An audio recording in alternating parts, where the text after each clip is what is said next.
Hello दोस्तों, नमस्कार। तो कैसे हो आप सभी। तो आज हम पढ़ेंगे NCERT history 6th class chapter 4, 5, 6। हम इससे पहले पहला चैप्टर, दूसरा और तीसरा चैप्टर पढ़ चुके हैं बहुत ही अच्छे से। 2 चैप्टर के हम क्वेश्चन आंसर भी लगा चुके हैं जो बहुत इम्पोर्टेंट है, एग्ज़ाम में आने लायक है। ठीक है, इम्पोर्टेंट क्वेश्चन जितने भी बन रहे थे वो हमने लगाए हैं। अभी हम पढ़ेंगे ये चौथा चैप्टर, 5वां और छठा चैप्टर। ध्यान से पढ़िएगा क्योंकि बहुत सारी चीज़ें हैं इसमें जो एग्ज़ाम में साक्षात आती हैं, तो उनको मैं हाईलाइट करते हुए बताता जाऊंगा। ठीक है, तो ध्यान से पढ़िए, सुनिए और हेडफोन लगा लीजिए जो भी है, क्योंकि ध्यान से सुनने से ही ना आप बहुत कुछ प्राप्त कर लोगे। यदि आपका ध्यान कहीं और है, बस छोड़ दिए वीडियो शुरू करके, तो कुछ नहीं होना है। ठीक है, तो ध्यान से सुनिए, मैं बताता हूँ और अब स्टार्ट करते हैं हम अपना चैप्टर का नाम क्या है कि क्या बताती हैं हमें किताबें और खबरें। तो क्या बताती हैं हमको किताबें। ठीक है, जो हम डेली पढ़ते हैं किताबें, या फिर जो इतिहास की किताबें हैं, या फिर और प्राचीन किताबें हैं, जो आधुनिक किताबें हैं, जितनी भी किताबें वो क्या बताती हैं। और कब्रें, जो कब्र होती हैं, वो क्या बताती हैं, जहाँ पर लोगों को दफनाया जाता है। ठीक है, तो पुस्तकालय में मेरी नामक जो एक लड़की है वो पुस्तकालय में होती है। जैसे ही घंटी बजी, शिक्षक ने छात्रों को अपने साथ आने को कहा और आज वे पहली बार पुस्तकालय जा रहे थे और मेरी ने देखा कि पुस्तकालय उसकी कक्षा से काफ़ी बड़ा था और वहाँ किताबों से भरे कई रैंक थे और कोने में एक अलमारी थी जो मोटी मोटी किताबों से भरी थी। मेरी को एक अलमारी खोलने की कोशिश करते देख शिक्षक ने कहा, उस अलमारी में अलग अलग धर्मों से जुड़ी महत्वपूर्ण किताबें हैं और क्या तुम्हें मालूम है कि हमारे पास वेदों का भी एक संग्रह है। और मेरी सोचने लगी, वेद क्या है, चलो पता लगाएं।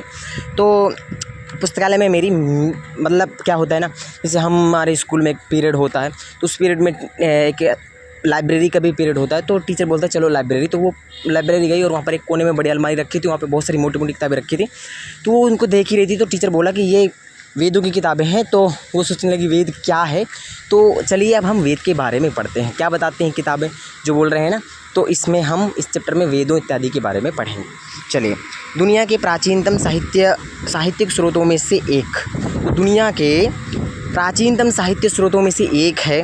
और क्या है वो है, शायद तुमने वेदों के बारे में सुना होगा, वेद 4 हैं। तो सबसे प्राचीन साहित्यों में क्या है, सबसे प्राचीन साहित्य, तो वो है ऋग्वेद। क्या है, ऋग्वेद। ठीक है, प्राचीन साहित्य में जो पुस्तक है, प्राचीन साहित्य की सबसे प्राचीन साहित्य की पुस्तक जो है वेद है, और वेद में ऋग्वेद है। ठीक है, तो यहाँ पर बोल रहे हैं कि तुमने वेदों के बारे में सुना होगा शायद, तो वे 4 वेद हैं। कौन कौन से हैं, तो ऋग्वेद, सामवेद, यजुर्वेद और अथर्ववेद। तो भैया पूछ देता है पेपर में, ये तो बहुत इजी सवाल है कि वेद कितने हैं तथा उनके नाम बताओ। तो 4 वेद हैं और उनके नाम ऋग्वेद, सामवेद, यजुर्वेद और अथर्ववेद। सबसे पुराना वेद बोलें तो ऋग्वेद ही है। ठीक, इसकी रचना बोलें तो 3500 साल पहले हुई थी और ऋग्वेद में 1000 से ज़्यादा प्रार्थनाएं हैं। ठीक है, यदि पूछ ले कि वेद में कितनी प्रार्थनाएं हैं, तो 1000 से ज़्यादा प्रार्थनाएं हैं और जिन्हें सूक्त कहा जाता है। तो एग्जैक्ट बोलूँ तो कई जगह 1028, तो कई जगह 1027 मिलती हैं। ठीक है, सूक्त का मतलब होता है कि अच्छी तरह से बोला गया। यदि पूछ ले कि सूक्त का मतलब क्या है, इसका अर्थ क्या है, प्रश्न आ जाए, तो सूक्त का मतलब है अच्छी तरह बोला गया। ठीक है, और ये विभिन्न देवी देवताओं की स्तुति में रचे गए हैं। ठीक है, और ये क्यों रचे गए हैं सूक्त, तो अच्छे से बोला गया ये जो है क्यों रचे गए हैं, तो ये देवी देवताओं की स्तुति में रचे गए हैं। ठीक है, और इनमें से 3 देवता बहुत महत्वपूर्ण हैं। कौन कौन से हैं 3 देवता, कौन कौन से हैं, ध्यान दीजिए। अग्नि, इंद्र, सोम, ये 3 देवता बहुत महत्वपूर्ण है। ठीक है, अग्नि, इंद्र, सोम। अग्नि आग देवता, आग के देवता हैं। अग्नि किसके देवता हैं, आग के हैं। इंद्र युद्ध के देवता हैं और सोम जो है एक पौधा है जिससे एक खास पेय बनाया जाता है, उसके देवता हैं। ठीक है, वैदिक प्रार्थनाओं की रचना बोले तो ऋषियों ने की थी। ठीक है, और आचार्य विद्यार्थियों को इन्हें अक्षरों, शब्दों और वाक्यों में बांटकर सस्वर पाठ द्वारा कंठस्थ करवाते थे। जो आचार्य होते थे वो लोग विद्यार्थियों को इन प्रार्थनाओं की अक्षरों, शब्दों और वाक्यों में बांट करके इनको सस्वर पाठ द्वारा कंठस्थ करवाते थे। ठीक है, आचार्य लोग विद्यार्थियों को। अधिकांश सूक्तों के रचयिता सीखने और सिखाने वाले पुरुष थे। अधिकांश जो सूक्त थे उनके रचयिता जो थे वो सीखने और सिखाने वाले वही थे। ठीक है, और कुछ प्रार्थनाओं की रचना महिलाओं ने भी की थी। ठीक है। कुछ रचना जो प्रार्थनाएँ थी उनकी रचना महिलाओं ने भी की थी। और ऋग्वेद की भाषा एक प्राक संस्कृत या वैदिक संस्कृत कहलाती है। तो यदि पूछ ले कि ऋग्वेद की भाषा क्या है, तो भैया ऋग्वेद की भाषा क्या है, संस्कृत है, प्राक और या फिर वैदिक संस्कृत। ठीक है। तुम स्कूल में जो संस्कृत पढ़ती हो या पढ़ते हो उससे यह भाषा थोड़ी भिन्न है। ठीक है। हम जो पढ़ते हैं वो बहुत ईजी होती है भाई, ऋग्वेद की बहुत कठिन होती है, तो वो भिन्न है। ठीक है। संस्कृत और अन्य भाषाएं, देखिए संस्कृत भाषा जो है वो भारोपीय, भारत और यूरोपीय भाषा परिवार का हिस्सा है। ठीक है। जो संस्कृत भाषा है वो भारोपीय भाषा परिवार की है, यानी भारत और यूरोपीय भाषा परिवार का हिस्सा है। भारत की कई भाषाएं हैं। ठीक है। भारत की कई भाषाएं हैं जो भारोपीय भाषा परिवार में आती हैं। कौन कौन सी हैं देखिए, ये पूछ लेता है। तो असमिया, गुजराती, हिंदी, कश्मीरी, सिंधी, एशियाई भाषाएं, जैसे फारसी, यूरोप की बहुत सी भाषाएं हैं। फारसी तथा यूरोप की बहुत सी भाषाएं जैसे अंग्रेजी, फारसी, जर्मन, यूनानी, इतालवी, स्पेनिश आदि इसी परिवार से जुड़ी हैं। तो देखिए भैया, भारत की जो भाषाएं हैं असमिया, ठीक है, असमिया, गुजराती, हिंदी, कश्मीरी, सिंधी, एशियाई भाषाएं, तो ये अपने भारत में आएंगी। और फारसी यूरोप की भाषाएं जो बोले तो अंग्रेजी, फ्रांसीसी, जर्मनी, यूनानी, इतालवी, स्पेनिश, तो ये दोनों ही जो हैं किस परिवार की भाषा, तो भारोपीय भाषा परिवार की है। ठीक है। और भाषा परिवार 4 हैं भैया। कितने हैं? भाषा परिवार 4 हैं। अब आगे देखिए, ये तो पहला भाषा परिवार हो गया भारोपीय। अब दूसरा देखिए, उन्हें एक भाषा परिवार इसलिए कहा जाता है क्योंकि आरंभ में उनमें कई शब्द एक जैसे थे। और उदाहरण के लिए जैसे कि मातृ संस्कृत में मातृ है, और हिंदी में माँ, इसमें भी माँ है, और मदर इंग्लिश में इसमें भी माँ है। तो माँ से ही सभी स्टार्ट होते हैं, इसलिए एक ही भाषा परिवार के हैं। ठीक है। और फिर आगे देखिए, उपमहाद्वीप में दूसरे भाषा परिवारों की भाषाएं बोली जाती हैं। तो उपमहाद्वीप में, भारत में उपमहाद्वीप में दूसरे भाषा परिवारों की भाषाएं बोली जाती हैं। जैसे उदाहरण के लिए पूर्वोत्तर प्रदेशों में तिब्बत बर्मा परिवार की भाषाएं बोली जाती हैं, और तमिल, तेलुगु, कन्नड़ और मलयालम द्रविड़ भाषा परिवार के। ठीक है। और जबकि झारखंड और मध्य भारत के कई हिस्सों में बोली जाने वाली भाषाएं ऑस्ट्रो एशियाई परिवार की से जुड़ी हैं। तो भैया तुम्हारे 4 भाषा परिवार हो गए। एक तो तिब्बत बर्मा हो गया, ठीक है, पहला तुम्हारा भारोपीय हो गया, फिर तिब्बत बर्मा हो गया, फिर तुम्हारा द्रविड़ भाषा परिवार हो गया, और फिर इसके बाद में तुम्हारा हो गया ऑस्ट्रो एशियाटिक। ये 4 भाषा परिवार हो गए, इनको ध्यान रखना है। ठीक है। आगे देखिए, अपने छापने का काम तो मुश्किल से 200 साल पहले हुआ। जो पुस्तकें हैं ना, जो हम पढ़ते हैं, पुस्तकें वगैरह जो भी पहले के समय में, देखिए इसमें क्या लिखा है कि जो किताबें हैं वो जो हम पढ़ते हैं अभी, वो लिखी और छपी गई हैं। पहले ऐसे नहीं था। पहले ऋग्वेद वगैरह का उच्चारण किया जाता था, श्रवण के माध्यम से ज्ञान ग्रहण किया जाता, इसलिए वेद को एक और नाम बोलते हैं, ध्यान रखिएगा, श्रुति। क्या बोलते हैं? श्रुति। वेद का दूसरा नाम श्रुति है, क्योंकि सुन के ज्ञान ग्रहण किया जाता था। और बाद में, सदियों बाद में इससे पहली बार लिखा गया, और इसे छापने का समय जो है मुश्किल से 200 साल पहले का है। ठीक है। मुश्किल 200 साल पहले का। इतिहासकार ऋग्वेद का अध्ययन कैसे करते हैं? तो इतिहासकार पुरातत्ववेत्ताओं की तरह ही अतीत के बारे में जानकारी इकट्ठी करते हैं, और लेकिन भौतिक अवशेषों के अलावा वे लिखित स्रोतों का भी उपयोग करते हैं। चलो देखते हैं कि वे ऋग्वेद का अध्ययन कैसे करते हैं। तो चलिए देखते हैं ऋग्वेद का अध्ययन कैसे करते हैं इतिहासकार वगैरह। तो ऋग्वेद के कुछ सूक्त वार्तालाप के रूप में हैं, जैसे विश्वामित्र नामक ऋषि और देवताओं के रूप में पूजित 2 नदियों ब्यास और सतलुज के बीच एक संवाद एक ऐसे सूक्त का अंश है। तो कैसे करते हैं? वो क्या करते हैं, किसी सूक्त और वार्तालाप को ले लेते हैं, जैसे कि विश्वामित्र नामक ऋषि और देवताओं के रूप में पूजित 2 नदियां हैं, व्यास और सतलुज, इनके बीच में संवाद होता है, और इनका सूक्त का अंश, एक ऐसे सूक्त का अंश लेते हैं और इसके बारे में अध्ययन करते हैं। तो आगे देखिए, ऋग्वेद की पांडुलिपि का एक पन्ना, ये ऋग्वेद की एक पांडुलिपि है, उसका पन्ना है ये। और बूर्ज वृक्ष की छाल पर लिखी यह पांडुलिपि कश्मीर में पाई गई थी। ठीक है। तो यह कहाँ पाई गई थी? तो बूर्ज वृक्ष की छाल में लिखी गई थी, और पांडुलिपि है, और ये कश्मीर में पाई गई थी। लगभग 150 वर्ष पहले ऋग्वेद को सबसे पहली बार छापने के लिए इसका उपयोग किया गया था, और इसी पांडुलिपि को देखकर अंग्रेजी अनुवाद तैयार हुआ है। तो अंग्रेजी अनुवाद यदि बोले तो किसको देख करके हुआ? तो इसी पांडुलिपि को देख करके अंग्रेजी अनुवाद तैयार हुआ है और यह पांडुलिपि पुणे महाराष्ट्र के एक पुस्तकालय में सुरक्षित है। पूछे कि ऋग्वेद की जो पांडुलिपि है 150 साल पुरानी और जो कि कश्मीर में पाई गई है, तो वो कहाँ पर सुरक्षित है? तो यह है पुणे यानी ये पुणे महाराष्ट्र में, महाराष्ट्र के एक पुस्तकालय में सुरक्षित है। ठीक है, विश्वामित्र और नदी संवाद देख लेते हैं भैया। तो विश्वामित्र, हे नदियों, अपने बछड़ों को चाटती हुई दो दमकती गायों की तरह दो फुर्तीले घोड़ों की चाल से पहाड़ों से नीचे आओ।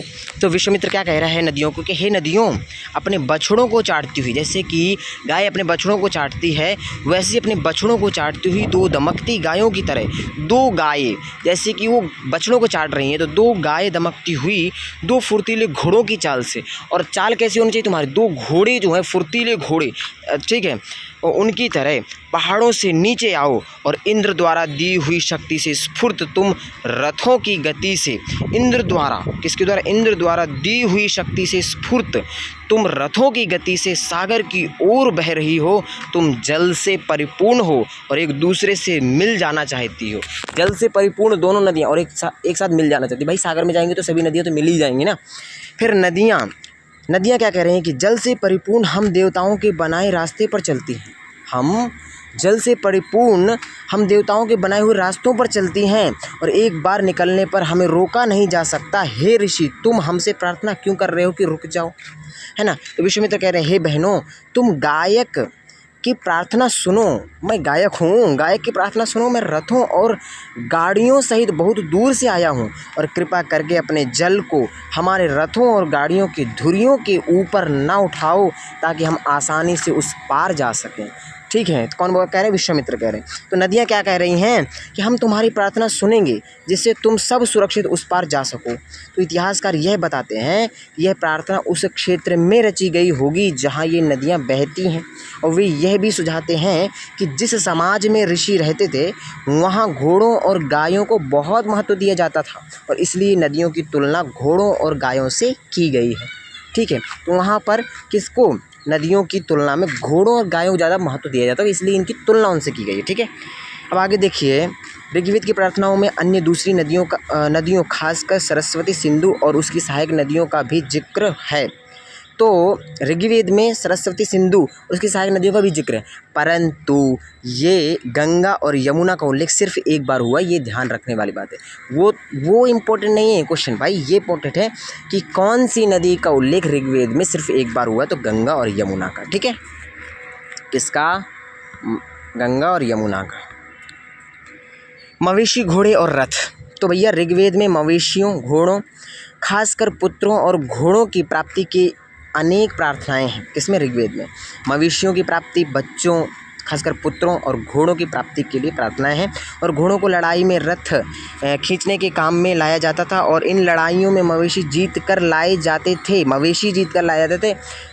तो समझिए भैया कि जो ऋग्वेद में जो लड़ाइयाँ हैं, जो लड़ाइयाँ लड़ी गई, वो सब किस लिए लड़ी गई हैं? तो मवेशियों के लिए, मवेशी मतलब जानवर वगैरह जो भी होते हैं उनके लिए, बच्चों के लिए और घोड़ों के लिए, कि घोड़े जीतने के लिए, पशुओं को जीतने के लिए, बच्चों को, खासकर पुत्रों के लिए, मवेशियों के लिए, घोड़ों के लिए। ठीक है, तो घोड़ों को लड़ाई में रथ खींचने के काम में लाया जाता था। ठीक है, और जो जीत कर लाते थे ये लोग, और इन लड़ाइयों में मवेशी जीत कर लाए जाते थे। मवेशी दूसरों के जानवर, पशु जीत कर लाए जाते थे। और लड़ाई वैसे ज़मीन के लिए भी लड़ी जाती थी, ज़मीन कब्जाने के लिए, दूसरे की ज़मीन, दूसरे राजा की ज़मीन कब्जा लेते थे। जहाँ अच्छे चारागाह हों या जहाँ पर जौ जैसी जल्दी तैयार हो जाने वाली फसलों को उपजाया जा सकता हो। कुछ लड़ाइयाँ पानी के स्रोतों और लोगों को बंदी बनाने के लिए भी लड़ी जाती थी। तो भैया ऐसी ज़मीन जहाँ पर जल्दी से फसल उग जाती हो, जैसे जौ इत्यादि जैसी फसलें, और जहाँ पर पानी, कुछ लड़ाइयाँ जो है पानी वगैरह के लिए भी लड़ी गई हैं। ठीक है, और बंदी बनाने के लिए भी लड़ी गई हैं कुछ लोगों को। तो बंदी बना के भैया अपने सेना में रख लेंगे तो फिर और बड़े बड़े राज्यों को जीतेंगे, तो इसलिए लड़ाइयाँ लड़ी जाती थी। युद्ध में जीते गए धन का कुछ भाग सरदार रख लेते थे। तो युद्ध में जो जीते थे ना धन वगैरह, तो कुछ भाग सरदार रख लेते थे और तथा कुछ हिस्सा पुरोहित को दिया जाता था। जो पुरोहित होते थे उस राज्य के, उन पुरोहितों को कुछ हिस्सा दे दिया जाता था। ठीक है, और शेष धन आम लोगों में बांट दिया जाता था। जो आम लोग होते थे, प्रजा होती थी, उनमें बांट दिया जाता था। कुछ धन यज्ञ करने के लिए भी प्रस्तुत होता था। और यज्ञ इत्यादि होम वगैरह होते थे ना राज्य में, तो कुछ धन उसके लिए भी प्रस्तुत होता था। ठीक है, यज्ञ की आग में आहुति दी जाती थी, यज्ञ की आग में आहुति दी जाती थी, आग में ही देंगे ना भैया, तो ये आहुतियाँ देवी देवताओं को दी जाती थी और देवी देवताओं को ही देंगे, ये भी है। तो घी, अनाज और कभी कभी जानवरों की भी आहुति दी जाती थी। तो ये भैया गलत है जानवरों इत्यादि की बलि देना या फिर उनकी आहुति देना, परंतु ये भी दी जाती थी घी अनाज की भी। ठीक है, अधिकांश पुरुष इन युद्धों में भाग लेते थे और कोई स्थायी सेना नहीं होती थी, लेकिन लोग सभाओं में मिलते जुलते थे और युद्ध व शांति के विषय में सलाह मशविरा करते थे। और वहाँ ये ऐसे लोगों को अपना सरदार चुनते थे जो बहुत बहादुर और कुशल योद्धा हों। ठीक है, तो किनको चुनते थे अपना सरदार वगैरह जो बहादुर योद्धा हों। ठीक है, कुशल योद्धा हों। लोगों की विशेषता बताने वाले शब्द, लोगों की विशेषता बताने वाले शब्द क्या हैं? लोगों का वर्गीकरण, जैसे काम के आधार पर लोगों का वर्गीकरण कर दिया जाता, भैया वो काम अच्छा करता है उसको उस काम के लिए ही रख दीजिए, तो उसकी विशेषता उसी काम से हो जाती थी। जैसे कि अभी के समय में बहुत सारी जातियाँ बटी हुई हैं, जैसे कि चमड़े का जूता वगैरह बनाने वाले को लोग चमार कहते थे, और अभी उसी से लोग जाने जाते हैं। तो भैया उनको काम से उनकी विशेषता रख दी। जैसे पानी ढोने वाला, जो पानी भरता है, पानी ढोता है, तो उसको क्या कहते थे? कहार कहते थे। ठीक है, तो कहार कहने लग गए, तो अभी कहार ही चलता है भैया। ठीक है, और जैसे कि पहले के समय में भेड़ बकरियाँ चराने वाले को गिडरिया कहते थे। ठीक है, तो उसको अभी भी उसी नाम से जाना जाता है। तो उनकी जो उनको वर्गीकरण है, उनकी विशेषता उनके काम के आधार पर कर दिया जाता था। ठीक है, ऐसे भाषा के आधार पर, जैसे कि तुम मलयाली हो, क्योंकि तुम मलयालम जाते हो, तुम मलयाली हो यानी केरला के हो। ठीक है, तुम तेलुगु हो, तुम आंध्रा के हो। तो भाषा के आधार पर, परिवार या समुदाय, निवास स्थान या सांस्कृतिक परंपरा के आधार पर किया जाता था वर्गीकरण। ठीक है, लोगों का। और ऋग्वेद में लोगों की विशेषता बताने वाले कुछ शब्दों को देखो। ऐसे दो समूह हैं जिनका वर्गीकरण काम के आधार पर किया गया है। पुरोहित, जिन्हें कभी कभी ब्राह्मण कहा जाता था और तरह तरह के यज्ञ और अनुष्ठान करते थे। दूसरे लोग थे राजा। ठीक है, दूसरे लोग थे राजा। ये राजा वैसे नहीं थे जिनके बारे में तुम बाद में पढ़ोगी। ये ना तो बड़ी राजधानियों और महलों में रहते थे और ना इनके पास सेना थी और ना ही ये कर वसूलते थे। प्राय राजा की मृत्यु के बाद उसका बेटा अपने आप ही शासक नहीं बन जाता था। ये भी कि राजा की मृत्यु के बाद उसका बेटा अपने आप शासक नहीं बनता था भैया। तो कैसे बनता था वो भी आगे पढ़ेंगे। और जो ये राजा थे इनके पास में ऐसा नहीं था कि ये बहुत इनके पास राजधानियाँ थी, महल थे बहुत, ऐसा कुछ नहीं था। इनके पास में सेना थी, ऐसा कुछ नहीं था। ठीक है, और ये कर वसूलते थे बहुत सारा, ऐसा भी नहीं था। ठीक है, और इनकी मृत्यु के बाद में इनका बेटा ही शासक बन जाए, ऐसा भी नहीं था। ठीक है, तो ब्राह्मणों के बाद में दूसरे नंबर पर कौन आते थे? राजा आते थे। ठीक है, तो अब देखिए, जनता या पूरे समुदाय के लिए दो शब्दों का इस्तेमाल होता था, और एक था जन, जिसका प्रयोग हिंदी व अन्य भाषाओं में आज भी होता है। तो जन मतलब जिसका हिंदी और अन्य भाषाओं में आज भी होता है। और ये किसके लिए होता था? तो ये जनता के लिए होता था या पूरे समुदाय के लिए होता था। ठीक है, और दूसरा था विश्व, जिससे वैश्य शब्द निकला है, और इस विषय पर तुम अध्याय 5 में विस्तार से पढ़ोगे। तो ये जनता या समुदाय के लिए जन और विश्व का प्रयोग होता था। ठीक है, ऋग्वेद में विश्व और जनों के नाम मिलते हैं, इसलिए हमें पुरु जन या फिर विश्व, भरत जन या विश्व, यदुजन या विश्व जैसे कई उल्लेख मिलते हैं। यदुजन, पुरुजन, भरतजन इत्यादि। ठीक है, जिन लोगों ने इन प्रार्थनाओं की रचना की वे कभी कभी खुद को आर्य कहते थे। जिन्होंने इन प्रार्थनाओं की रचना की, ऋग्वेद में जो प्रार्थना है, तो वो लोग अपने आप को आर्य कहते थे। ठीक है, तथा अपने विरोधियों को दास या दस्यु कहते थे, क्योंकि दस्यु वे लोग थे जो यज्ञ नहीं करते थे। तो भैया जो इनसे विरोध करते थे, ठीक है, इनकी प्रार्थनाओं से यज्ञ इत्यादि नहीं करते थे, विरोध करते थे इनसे, तो उनको ये लोग दस्यु या दास कहते थे। और दस्यु वे लोग होते थे जो यज्ञ इत्यादि नहीं करते थे और शायद दूसरी भाषाएं बोलते थे, इनकी भाषा भी नहीं बोलते थे। और बाद के समय में दास, स्त्रीलिंग दासी शब्द का मतलब गुलाम हो गया, बाद में गुलाम हो गया। ठीक है, पहले विपरीत था भैया, पहले ही गुलाम नहीं था। जो विरोधी थे वो काम नहीं करते थे, यानी यज्ञ अनुष्ठान इत्यादि नहीं करते थे, इनकी भाषा नहीं बोलते थे। ठीक है, तो उनको कहते थे, और बाद में इसी को दास दासी बोलने लगे, यानी गुलाम।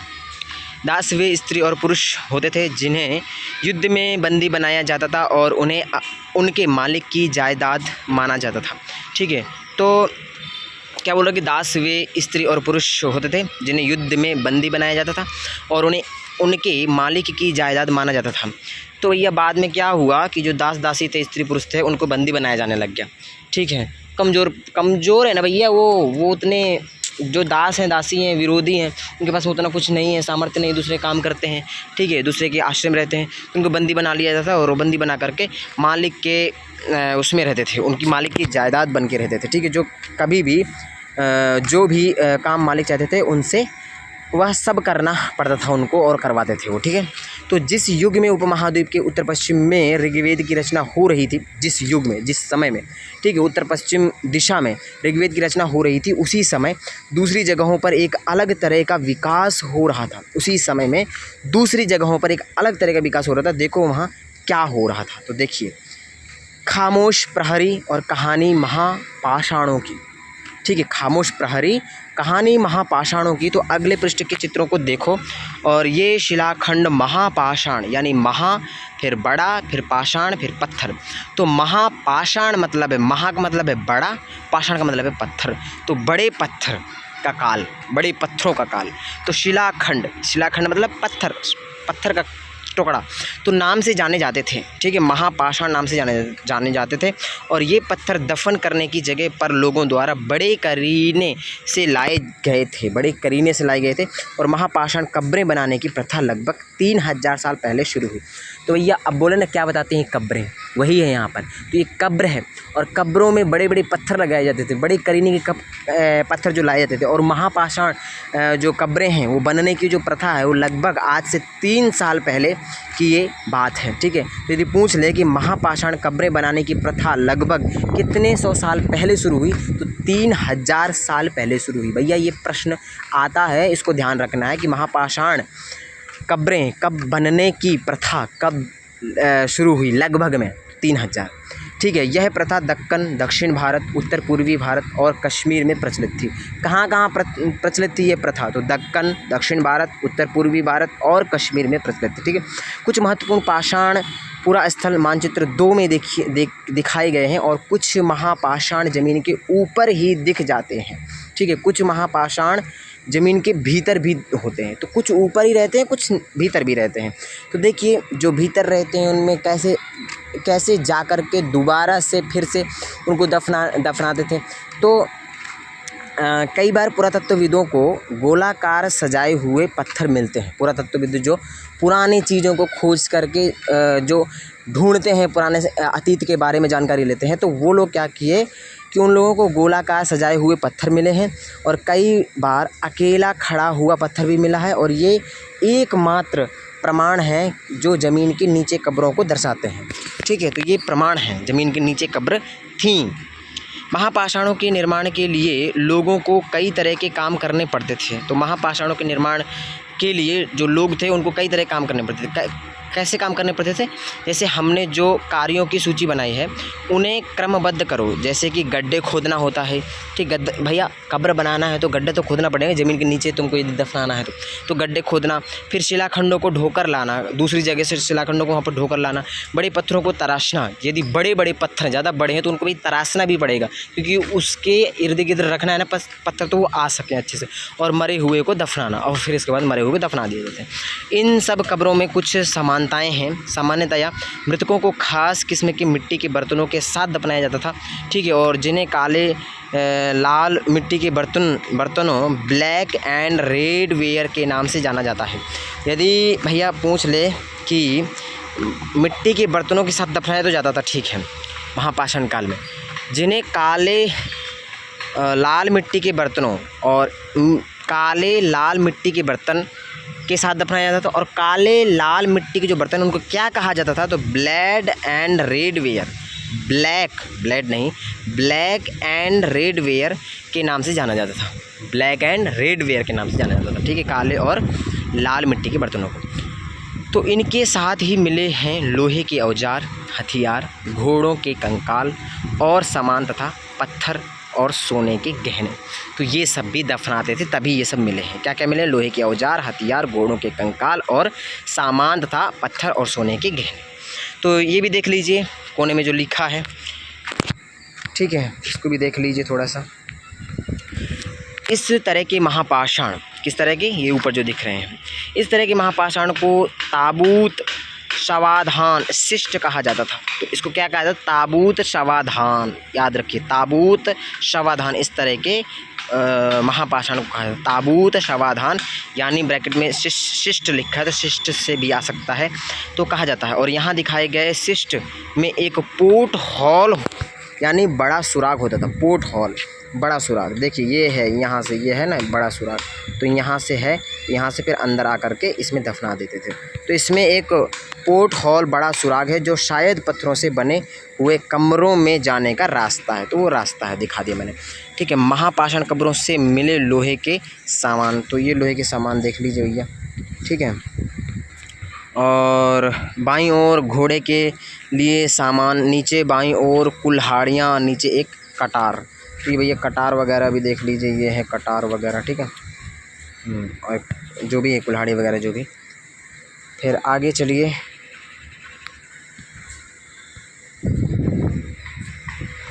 तो लोगों की सामाजिक असमानताओं के बारे में पता करना है। तो लोगों की असमानताएं क्या थी, सामाजिक असमानता, उसके बारे में। तो पुरातत्वविद यह मानते हैं कि कंकाल के साथ पाई गई चीज़ें मरे हुए व्यक्ति की ही रही होंगी, ठीक है, क्योंकि मरे हुए व्यक्ति की ही रही होंगी। जो कंकाल के साथ में जो पाई गई हैं, जैसे औजार वगैरह पाए गए हैं, उनके साथ में घोड़ों के कंकाल पाए गए हैं, तो उनकी इष्टतम चीज़ें होंगी जो उनके साथ में रख दी गई हैं भैया, ठीक है। और उनको वो ज़्यादा चाहत होंगी या फिर उनकी ज़रूरत होंगी तो रख दी गई हैं। तो उनके दफनाए गए जो कंकाल हैं, उनके साथ पाई गई जो चीज़ें वो मरे हुए व्यक्ति की ही रही होंगी। कभी कभी एक कब्र की तुलना में दूसरी कब्र में ज़्यादा चीज़ें मिलती हैं। तो ऐसे ही एक उदाहरण है, देख लीजिए, और वो आ भी सकता है। ब्रह्मगिरी को खोजो, एक ब्रह्मगिरी नामक एक जगह है ब्रह्मगिरी, उसको खोजो। यहाँ एक व्यक्ति की कब्र में 33 सोने के मनके, एक शंख, दूसरे कंकालों के पास सिर्फ कुछ मिट्टी के बर्तन ही पाए गए हैं। तो देखिए, ब्रह्मगिरी है, एक स्थान है, ब्रह्मगिरी में एक कब्र में 33 सोने के मनके मिले हैं और शंख मिले हैं, और दूसरे कंकाल में केवल सिर्फ मिट्टी के बर्तन मिले हैं। तो इससे क्या पता चलता है कि भैया वो अमीर रहे होंगे, और जिनके मिट्टी के मिले वो गरीब रहे होंगे। तो कुछ लोग सरदार थे तो कुछ लोग अनुयायी थे, ये बताता है, ठीक है। तो यह दफनाए गए लोगों की सामाजिक स्थिति में विभिन्नता को दर्शाता है। तो यही असमानता जो हम देख रहे हैं, सामाजिक असमानता, तो यही असमानता है कि एक में केवल मिट्टी के बर्तन मिले हैं और एक में सोने के 33 मनके मिले हैं, शंख मिले हैं। तो ये अमीरी और गरीबी को दर्शाता है, ठीक है। फिर कुछ कब्रगाहें खास परिवारों के लिए थीं, जैसे कि कभी कभी महापाषाणों में एक से अधिक कंकाल मिले हैं, और वो ये दर्शाते हैं कि शायद एक ही परिवार के लोगों को एक ही स्थान पर अलग अलग समय पर दफनाया गया था। तो कई महापाषाणों में एक से अधिक कंकाल मिले हैं। तो जैसे उसमें देखा ना हमने, एक पोर्ट हॉल, एक ही कब्र में पोर्ट हॉल देखा, तो अंदर से जा कर के उसी कब्र में दफना देते थे। तो उसमें दफना देते थे ना, तो इसका मतलब है कि एक ही कब्र में कई सारे क्या मिले हैं, कंकाल मिले हैं। तो एक ही परिवार के लोगों को एक ही स्थान पर अलग अलग समय में दफनाया गया होगा। बाद में मरने वाले लोगों को पोर्ट हॉल के रास्ते कब्रों में लाकर दफनाया जाता था। तो मैंने बताया ना अभी, तो पोर्ट हॉल के रास्ते से जा कर के उसी एक में दफनाया जाता था होगा, ठीक है। तो ऐसे स्थान पर गोलाकार लगाए गए पत्थर या चट्टान चिन्हों का काम करते थे, और जहां लोग आवश्यकता अनुसार शवों को दफनाने दोबारा आ सकते थे, ठीक है। अब देखते हैं इनाम गांव के बारे में। इनाम गांव के एक विशिष्ट व्यक्ति की कब्र देखते हैं। तो इनाम गांव को खोजो, इनाम गांव एक गांव है, उसको खोजो, इनाम गांव। तो यह भीमा की सहायक नदी घोड़ के किनारे एक जगह है। भाई पूछ लेगा कि जो इनाम गांव है, वो इनाम गांव किस नदी के किनारे बसा था, किस नदी की सहायक नदी के किनारे बसा था। तो एक भीमा नदी है, और उस भीमा नदी की भी सहायक नदी कौन सी है, घोड़ नदी है। उस घोड़ नदी के किनारे यह जगह बसी थी, ठीक है। और इस जगह पर 3600 से 2700 साल पहले लोग रहते थे। तो इनाम गांव में कब लोग रहते थे, तो 3600 से 2700 साल पहले लोग यहाँ पर रहते थे, ठीक है। और यहाँ वयस्क लोगों को प्रायः गड्ढे में सीधा लेटाकर दफनाया जाता था।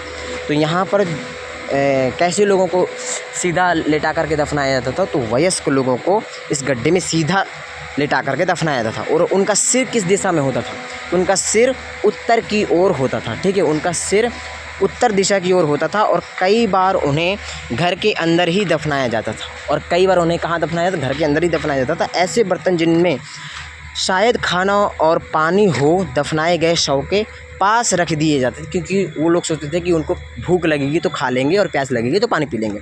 एक आदमी को 5 कमरों वाले मकान के आंगन में एक आदमी को 5 कमरों वाले मकान के आंगन में और 4 पैरों वाले मिट्टी के एक बड़े से संदूक में दफनाया गया था। तो एक को 4 कमरों वाले मकान के आंगन में और एक को 4 पैरों वाले मिट्टी के एक बड़े संदूक में दफनाया गया था। और बस्ती के बीच में बसा यह घर गांव के सबसे बड़े घरों में एक था और इस घर में एक अनाज का गोदाम भी था। शव के पैर मुड़े हुए थे, ऐसा ये पाया गया है। ठीक है, देखिए क्या बताते हैं हमें कंकालों के अध्ययन। कंकाल के अध्ययन के बारे में देखते हैं क्या बता रहे हैं हमको कंकाल। तो छोटे आकार के आधार पर एक बच्चे के कंकाल को आसानी से पहचाना जा सकता है। बिल्कुल है, यदि छोटे आकार के कंकाल हमको मिलते हैं तो वो बच्चे के, ऐसा हम कह सकते हैं। लेकिन एक बच्चे और बच्ची के कंकाल के बीच कोई फ़र्क नहीं होता है। एक बच्चे और बच्ची, लड़की और लड़के के कंकाल के बीच में फ़र्क नहीं होता है। तो क्या हम यह पता लगा सकते हैं कि कंकाल किसी पुरुष का था या स्त्री का? तो कभी कभी लोग कंकाल के साथ मिले सामानों के आधार पर इसका अंदाज़ा लगाते हैं। उदाहरण के लिए यदि कंकाल के साथ में गहने मिलते हैं तो कई बार उसे महिला का कंकाल मान लिया जाता है। लेकिन ऐसी समझ के साथ समस्याएं हैं। अक्सर पुरुष भी आभूषण पहनते थे। बिल्कुल, हमारे श्री राम, श्री कृष्ण, इनको भी देखिए, ये भी तो आभूषण पहनते थे ना। और पहले के समय में जितने महाभारत में वगैरह देखो, रामायण में देखो, ज़्यादातर लोग पहनते थे आभूषण। ठीक है, तो क्या बोल रहे हैं कि ये कंकालों के आधुनिक अध्ययन पर आधारित है। कंकाल का लिंग पहचानने का बेहतर तरीका उसकी हड्डियों की जांच है। क्योंकि महिलाएं बच्चों को जन्म देती हैं, इसलिए उनका कटी प्रदेश या कूल्हा पुरुषों से ज़्यादा बड़ा होता है। कटी प्रदेश छोटी होती, पतली होती है और कूल्हा बड़ा होता है। तो ये समझ कंकालों के आधुनिक अध्ययन पर आधारित है। और आज से लगभग 2000 साल पहले चरक नाम के एक प्रसिद्ध वैद्य हुए थे। तो कितने सौ साल पहले, 2000 साल पहले चरक नामक एक वैद्य हुए थे। उन्होंने चिकित्सा शास्त्र पर चरक संहिता नाम की किताब लिखी थी। चिकित्सा शास्त्र पर भैया पूछ दे कि चरक नामक जो वैद्य हुए हैं वो कितने सौ साल पहले हुए हैं? तो 2000 साल पहले हुए हैं। और इन्होंने क्या लिखा है? तो चरक संहिता लिखी है। ठीक है, वे कहते हैं कि मनुष्य के शरीर में 360 हड्डियाँ होती हैं। वो कितनी हड्डियों को मानते हैं मनुष्य के शरीर में? 360। विज्ञान कितना मानता है? 206 मानता है ना। तो 360 होती हैं। ठीक है, बच्चों की, वो बोल रहा है कि मनुष्य के शरीर में 360 हड्डियाँ होती हैं। और ये आधुनिक शरीर रचना विज्ञान की 206 हड्डियों से काफ़ी ज़्यादा हैं। ज़्यादा तो है भैया, साइंस अभी 206 मानता है और वो 360, तो बहुत ज़्यादा है। संभवतः चरक ने अपनी गिनती में दांत, हड्डियों के जोड़, ठीक है, दांत, हड्डियों के जोड़ और कार्टिलेज को जोड़कर यह संख्या बताई होगी। तो हड्डियाँ भी, मतलब दांत भी जोड़ लिए होंगे, 32 दांत हैं। ठीक है, हड्डियों के जोड़ भी जोड़ लिए होंगे जहाँ जहाँ जोड़ हैं, और कार्टिलेज, तो इन सबको मिला करके उन्होंने 360 माना है। इनाम गाँव के लोगों के काम और धंधे। तो इनाम गांव में पुरातत्वविदों को गेहूं, जौ, चावल, दाल, बाजरा, मटर और तिल के बीज मिले हैं। इनाम गांव में जो पुरातत्वविद हैं जो खोज किए, उनको क्या क्या मिले हैं इनाम गांव से? तो गेहूं, जौ, चावल, दाल, बाजरा, मटर और तिल के बीज मिले हैं। कई जानवरों की हड्डियां भी मिली हैं और कई हड्डियों पर काटने के निशान से यह अंदाज़ा होता है कि लोग इन्हें खाते होंगे। ठीक है, क्योंकि कटे हुए निशान मिले, हड्डियाँ मिले तो खाते होंगे। गाय, बैल, भैंस, बकरी, भेड़, कुत्ता, घोड़ा, गधा, सूअर, सांबर, चितकबरा, हिरण, कृष्ण मृग, खरहा, नेवला, चिड़िया, घड़ियाल, कछुआ, केकड़ा और मछली की हड्डियाँ भी पाई गई हैं। तो ऐसे साक्ष्य मिले हैं कि बेर, आंवला, जामुन, खजूर और कई तरह की रस भरियाँ एकत्रित की जाती थी। ये सब मिले हैं। ठीक है, वहाँ से। तो अब हमारा चैप्टर 4 पूर्ण हुआ और अब हम 5वां चैप्टर पढ़ेंगे। ठीक है, और 5वें चैप्टर का नाम क्या है? राज्य, राजा और एक प्राचीन गणराज्य। राज्य, राजा और एक प्राचीन गणराज्य। तो चुनाव का दिन था। ठीक है। जब शंकरन उठा तो उसने देखा कि उसके नाना नानी वोट डालने जा रहे थे। एक लड़का है शंकरन, वो उठता है, सुबह सुबह उठ करके देखता है कि उसके नाना नानी वोट डालने जा रहे थे। दरअसल वे चुनाव केंद्र पर सबसे पहले पहुंचना चाहते थे क्योंकि भीड़ लग जाती है। शंकरन जानना चाहता था कि आखिर वे इतने उत्साहित क्यों थे। उसके नाना जी ने उसे जल्दी में समझाने की कोशिश की और कहा, आज हम अपने शासकों का चुनाव करने जा रहे हैं। भैया देखिए अभी के समय में क्या हो रहा है, हमारे शासक लोग क्या कर रहे हैं, ढंग से मतलब प्रजा के लिए कुछ कार्य कर रहे हैं। प्रजा इतने उत्साहित होकर के अपने शासक को चुनाव करने जाती है और जब शासक बन जाते हैं ना, पहले तो पैर छूते हैं, बाद में फिर ध्यान नहीं देते हैं, है ना। जैसे अभी देखिए होंगे आप जंतर मंतर वगैरह जो अभी हुआ आंदोलन दिल्ली में, तो वहाँ पर कितने युवा, नीट का पेपर जो लीक हुआ, कितने युवा वहाँ पर जाकर के धरना प्रदर्शित किया, है ना। और ये जो कॉकरोच वगैरह जनता पार्टी वगैरह है ना, और सोनम वांगचुक वगैरह, इन्होंने बेचारों ने कितना भूख हड़ताल किए, मतलब अनशन रखे, है ना। और तब जाकर के कहीं वो जो शिक्षा मंत्री है धर्मेंद्र प्रधान, उसने इस्तीफा दिया, है ना। तो ये है शासक, ये है शासन व्यवस्था जो हम चुनते हैं अपने लिए, और हमारे लिए ही, हमको ही वो सब सहना पड़ता है, मार पीट डंडे सब कुछ सहे ना। तो ये इसके लिए उत्साहित होकर के वो जा रहे थे उसके नाना नानी, ठीक है। कुछ लोग शासक कैसे बने, कुछ लोग शासक कैसे बने, तो लगभग 50-100 वर्षों से हम अपने शासकों का चुनाव मतदान के जरिए करते आ रहे हैं। कितने साल पहले से? 50 वर्षों से हम मतदान के जरिए शासन करते हुए आ रहे हैं। तो भैया 1947 के बाद में हमारा भारत आज़ाद हुआ, है ना। तो उसके बाद में चुनाव वगैरह शुरू हुए। तो आज 2026 है ना अभी, तो 2026 है। तो देखिए ये संस्करण इस पुस्तक का यदि 2-3 साल पुराना भी होगा तो तब भी देखिए हम 50 से भी ज़्यादा हो गया, है ना। तो 50 वर्षों से हम अपने शासकों का चुनाव मतदान के जरिए करते आ रहे हैं। लेकिन बहुत पहले लोग शासक वैसे बनते थे। कैसे बनते थे? करीब 3000 साल पहले कुछ लोग बड़े बड़े यज्ञों को आयोजित कर राजा के रूप में प्रतिष्ठित हो गए। तो पहले के समय में ऐसा नहीं था कि मतदान देना है भाई, पहले राजतंत्र था। राजतंत्र में भैया अपने क्या बोलते हैं, पारिवारिक रूप से बनते थे। उसका पिता चला गया, उसका बेटा बन गया, उसका बेटा बन गया, उसका बेटा ऐसे करके। और या फिर जो ज़्यादा शक्तिशाली होता था वही बन जाता था, जो राज्य को जीत लिया, जिस पर भारी हो गया जो राजा, वही राजा कहलाता था, ठीक है।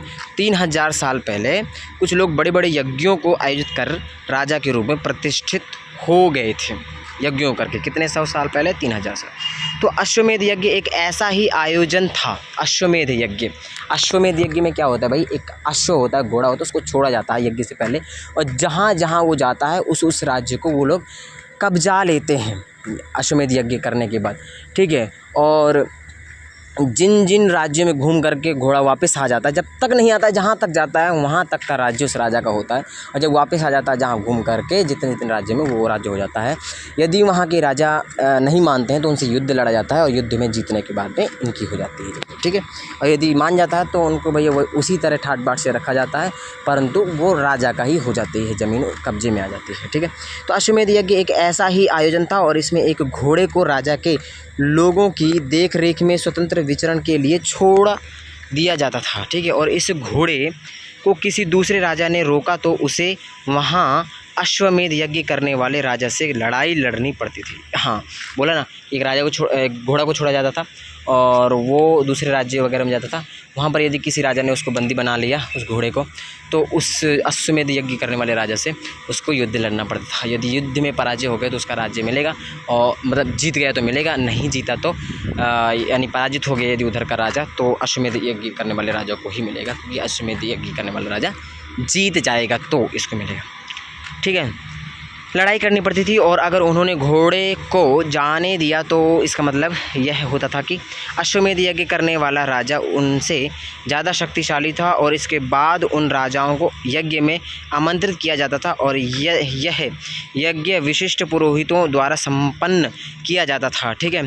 तो क्या माना जाता था, जब घोड़ा जहाँ जाता था ना, उस राज्य में, जिस राज्य में, यदि उस उधर का राजा उसको बंदी बना लिया तो माना जाता था कि वो युद्ध लड़ना चाहता है, और बिना युद्ध की वो नहीं देगा ज़मीन। और यदि नहीं बनाया बंदी तो मान लिया जाता था कि वो अपने आप को कमज़ोर समझता है, और अश्वमेध यज्ञ करने वाला राजा शक्तिशाली है, और उस राजे को उस जिस राजा ने घोड़ा छोड़ा है उसके वहाँ बुलाया जाता था, उसको सम्मानित किया जाता था, ठीक है, और उसको आमंत्रित किया जाता था। यज्ञ के विशिष्ट पुरोहितों द्वारा संपन्न किया जाता था, ठीक है, उसका सम्मान वगैरह, आमंत्रण वगैरह, और इसके लिए उन्हें उपहारों से सम्मानित किया जाता था। और वो उस राजे को जो जिसके यहाँ घोड़ा जाता था और वो नहीं रोकता था, तो उन राजाओं को आमंत्रित करके उनको सम्मान भी किया जाता था और उनके द्वारा उपहार लाया जाता था और उनको भी दिया जाता था, ठीक है।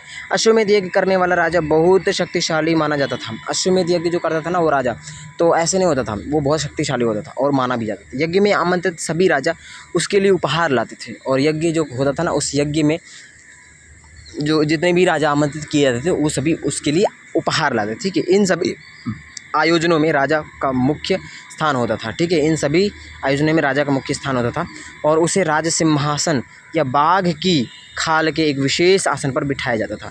जो राजा अश्वमेध यज्ञ करता था ना, उसका प्रमुख स्थान होता था और वो राज सिंहासन पर बैठाया जाता था उसको, या फिर बाघ की खाल के विशेष आसन पर बैठाया जाता था, ठीक है। युद्ध क्षेत्र में राजा का सारथी ही उसका सहचर होता था और यज्ञ के अवसर पर वह राजा की विजयों तथा अन्य गुणों का गान करता था। तो भैया प्रश्न पूछ ले कि भैया सहचर कौन होता था, राजा का सहचर, तो उसका सारथी होता था, और यज्ञ के अवसर पर वह राजा की विजयों तथा अन्य गुणों का गान करता था। तो यदि बोलें कि भैया अश्वमेध यज्ञ इत्यादि जो राजा करते थे, तो राजा के गुणों का यश गुणगान इत्यादि बखान कौन करता था, तो वो सहचर ही करता था, सारथी करता था, क्योंकि वही उसके साथ में रहता था और कोई नहीं रहता था, ठीक है। राजा के सगे संबंधी खासकर उसकी रानियों तथा पुत्रों को भी कई छोटे छोटे अनुष्ठान करने होते थे। उसके जो राजा के पुत्र होते थे, रानियाँ होती थी, उनको भी कई छोटे छोटे अनुष्ठान करने होते थे, ठीक है। अन्य सारे आमंत्रित राजाओं का काम सिर्फ बैठकर यज्ञ की पूरी प्रक्रिया को देखना भर था। जो राजा और आमंत्रित किए जाते थे दूर दूर से आते थे, तो उनको कुछ नहीं करना होता था, उनको बैठ करके बस वो अनुष्ठान को, उस प्रक्रिया को देखना होता था, ठीक है। राजा के ऊपर पुरोहित पवित्र जल की छिड़काव के साथ साथ अन्य कई अनुष्ठान करता था और विश्व अथवा वैश्य जैसे सामान्य लोग उपहार लाते थे। तो बोल रहा है कि जो पुरोहित था वो राजा के ऊपर पवित्र जल का छिड़काव करता था, ठीक है, और अन्य अनुष्ठान भी कई करता था। परंतु विश्व और जो वैश्य थे वो सामान्य लोग होते थे और वो उपहार लाते थे, जिन्हें पुरोहित शूद्र मानते थे। पुरोहित जो होते थे, पंडित, उनको शूद्र मानते थे और उन्हें कई अनुष्ठानों में शामिल नहीं किया जाता था और वो शामिल नहीं होने देते थे उनको। अब आते हैं वर्ण व्यवस्था के बारे में जानते हैं। तो वर्ण क्या है, तो उस समय 4 सामाजिक वर्ग थे, ब्राह्मण, क्षत्रिय, वैश्य एवं शूद्र। तो ये वर्ण एक क्या है, जैसे अभी जाति चल रही है ना हमारे अभी वर्तमान में, जाति, तू यदुवंश, तू यादव है, तू अनुरागी है, तू कुशवाहा है, तू जाट है, तू द्विवेदी है, ऐसे। तो पहले समय वर्ण होते थे, 4 ही जातियाँ होती थी, ब्राह्मण, क्षत्रिय, वैश्य, शूद्र। और काम के आधार पर, ब्राह्मण मतलब पढ़ने पढ़ाने वाला, क्षत्रिय मतलब सुरक्षा करने वाला, ठीक है, लड़ाई लड़ने वाला वगैरह वगैरह, और वैश्य व्यापार इत्यादि करने वाला, ठीक है, किसान वगैरह, और शूद्र जो होता सबकी सेवा करने वाला, इन सब की मजदूरी वगैरह करने वाला, थोड़ा वैसा। तो ये सब होते थे, ठीक है। वर्णों की सेवा करता था, इन तीनों वर्णों की सेवा करता था कौन, शूद्र।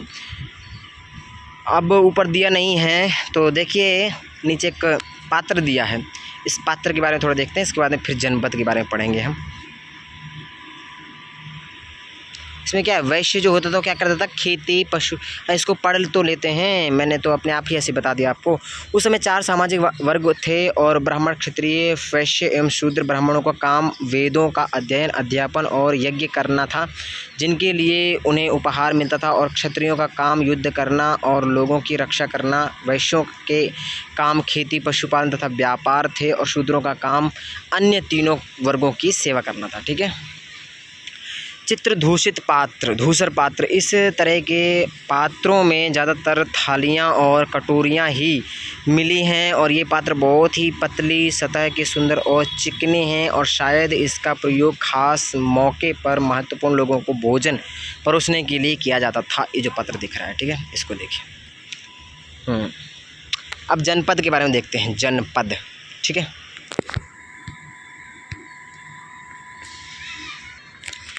तो जनपद के बारे में देखते हैं। जनपद तो महायज्ञों को करने वाला राजा अब जन के राजा ना होकर जनपदों के राजा माने जाने लगे।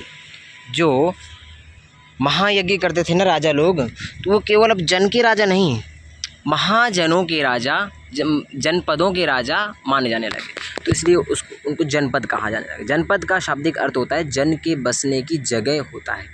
जन मतलब लोगों के बसने की जगह होती है, तो उसको जनपद कहा जाता है। ठीक है, कुछ महत्वपूर्ण जनपद मानचित्र 4 पृष्ठ 45 में दिखाए गए हैं, तो आप देख लीजिए। ठीक है, पुरातत्वविदों ने इन जनपदों की कई बस्तियों की खुदाई की है। किसने? पुरातत्वविदों ने।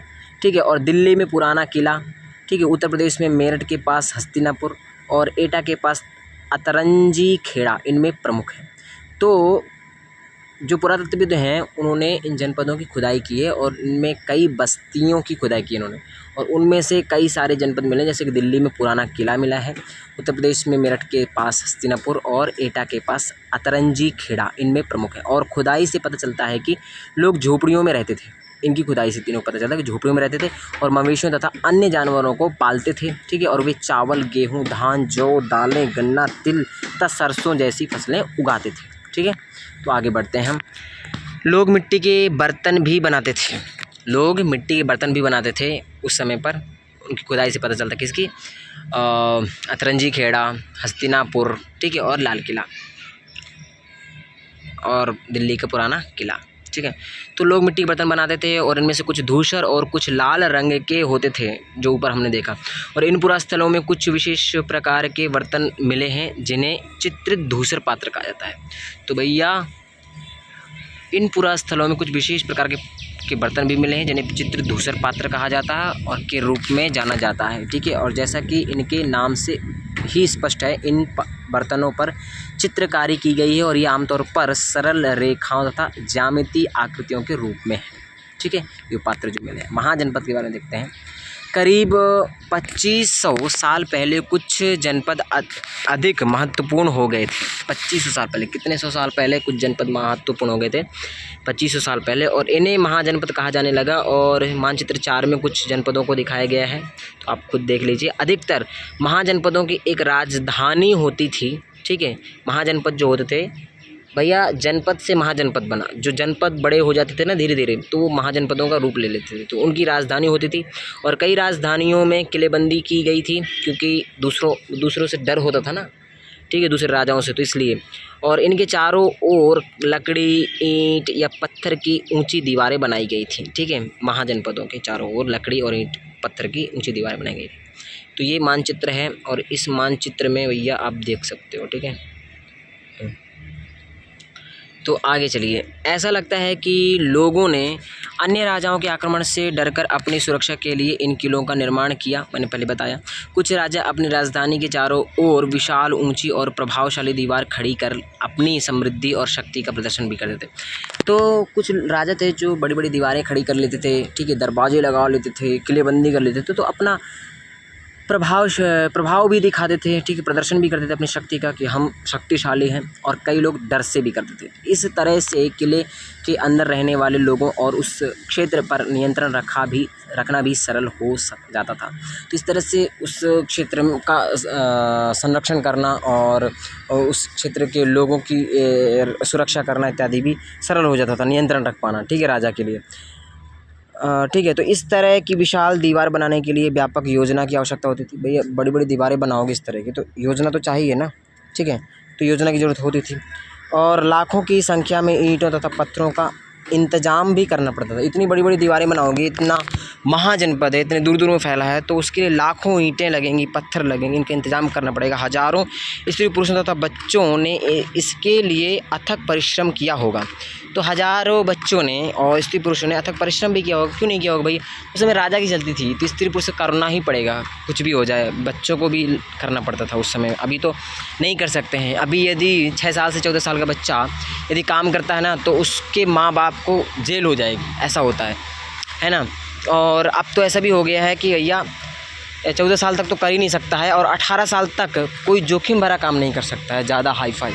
और ठीक है, तो ऐसा बोला गया है, यदि वो करता है तो उसके घर वालों को जो उससे काम करवाता है उसको जेल हो सकती है ना। तो अब तो ऐसा है, इनके लिए संसाधनों की आवश्यकता पड़ती होगी। बनाने के लिए, ठीक है।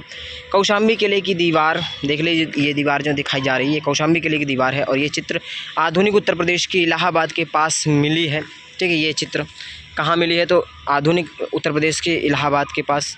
और ईंट की दीवार का अवशेष है ये, ठीक है, ईंट की दीवार का, और इसके एक भाग का निर्माण संभवतः 25 साल पहले हुआ था, ठीक है। आगे चलिए, अब राजा सेना रखने लगे थे, जो राजा थे अब सेना भी रखने लग गए थे। सिपाहियों को नियमित वेतन देकर पूरे साल साल रखा जाता था और कुछ भुगतान संभवतः आहत सिक्कों के रूप में होता था, और इन सिक्कों के बारे में तुम अध्याय 8 में पढ़ोगे। तो जो सेना रखते थे, ठीक है, तो उन सिपाहियों को नियमित वेतन देकर पूरे साल रखा जाता था। भैया वो ऐसे नहीं था कि 8 घंटे नौकरी करना है बस छोड़ दो, पूरे साल की रखते थे, ठीक है, और उनको नियमित वेतन दिया जाता था और आहत सिक्कों के रूप में दिया जाता था, ठीक है। और इन सिक्कों के बारे में कुछ अध्याय 8 में पढ़ेंगे, ठीक है, इस सिक्कों के बारे में पढ़ेंगे बाद में। अब कर के बारे में देख लेते हैं। तो महाजनपदों के राजा विशाल किले बनवाते थे और बड़ी सेना रखते थे और इसलिए उन्हें प्रचुर संसाधन की आवश्यकता होती थी। तो यह जो महाजनपद के जो राजा थे वो विशाल किले बनवाते थे, बड़े बड़े किलेबंदी करवाते थे, दीवारें बनवाते थे, दरवाजे बनवाते थे। तो पैसा कहाँ से आएगा, तो ये बड़ी सेना रखते थे। फिर उनकी सुरक्षा के लिए भी सेना भी रखते थे, आक्रमण न कर दे कोई, तो इसलिए उन्हें प्रचुर संसाधन की आवश्यकता होती थी। तो भाई संसाधन की जरूरत होगी, सेना रखे, उनको खिलाना पिलाना, उनका रहना ठिकाना हर एक चीज़, और इसके बाद में बड़ी बड़ी दीवारें बना रहे हो, किलेबंदी कर रहे हो, उसके लिए पैसा, तो ये इसके लिए संसाधन की जरूरत होगी, तो इसके लिए उन्हें कर्मचारियों की भी आवश्यकता होती थी। तो कर्मचारी की भी आवश्यकता होगी भैया। तो अतः महाजनपदों के राजा लोगों द्वारा समय समय पर लाए गए उपहारों पर निर्भर ना रहकर अब नियमित रूप से कर वसूलने लग गए थे। तब ये लोग उपहारों पर निर्भर नहीं रहते थे, जो राजा लोग समय समय पर उपहार लाते थे उन पर निर्भर न रह करके ये लोग कर वसूलने लग गए थे, ठीक है। तो कौन कौन से कर वसूलते थे ये लोग, तो फसलों पर लगाए गए कर, लोग फसल उगाते थे उस पर भी कर लगाते थे, उससे भी वसूलते थे। और कारीगरों के ऊपर लगाए गए कर, जो कारीगर होते थे बेचारे घर वर बनाते थे ईंटों के द्वारा वगैरह वगैरह, उन पर भी लगाते थे ये लोग कर। पशुपालकों को जानवरों या उनके उत्पाद के रूप में कर देना पड़ता था। तो पशुपालक जो होते थे उनको जानवर देने पड़ते थे या उनके उत्पाद के रूप में दूध वगैरह देना पड़ता था, मांस वगैरह देना पड़ता था। व्यापारियों को सामान कर देना पड़ता था। तो जो व्यापारी थे उनको सामान पर कर देना, जैसे कि मान लीजिए सड़क किनारे व्यापार कर रहा है कोई, तो उस सामान के रूप में, वो सामान जो बेच रहे हैं वो खरीद रहे हैं, ठीक है, उसके रूप में उनको कर देना पड़ता। आखेटकों तथा संग्राहकों को जंगल से प्राप्त वस्तुएं देनी पड़ती थी। जो आखेटक थे, शिकारी थे, तो जंगल से जो भी संग्रह करते थे, जो भी खाने पीने की चीज़ लाते थे, वो सब उनको जड़ी बूटियाँ तो नहीं बोलेंगे, खाने पीने के फल फ्रूट वगैरह जो भी उनको प्राप्त होता है, लकड़ी वगैरह जो भी, वो सब देना पड़ता था, ठीक है। अब पूछ रहा है कि आखेटक तथा खाद्य संग्राहक राजाओं को क्या देते थे, बता दिया ना। कृषि में परिवर्तन, तो इस युग में मतलब महाजनपद के युग में, इस युग में कृषि के क्षेत्र में 2 बड़े परिवर्तन आए और हल के फाल अब लोहे के बनने लगे। तो पूछेंगे कि हल के फाल लोहे के कब बनने लगे, तो महाजनपद के समय में बनने लगे।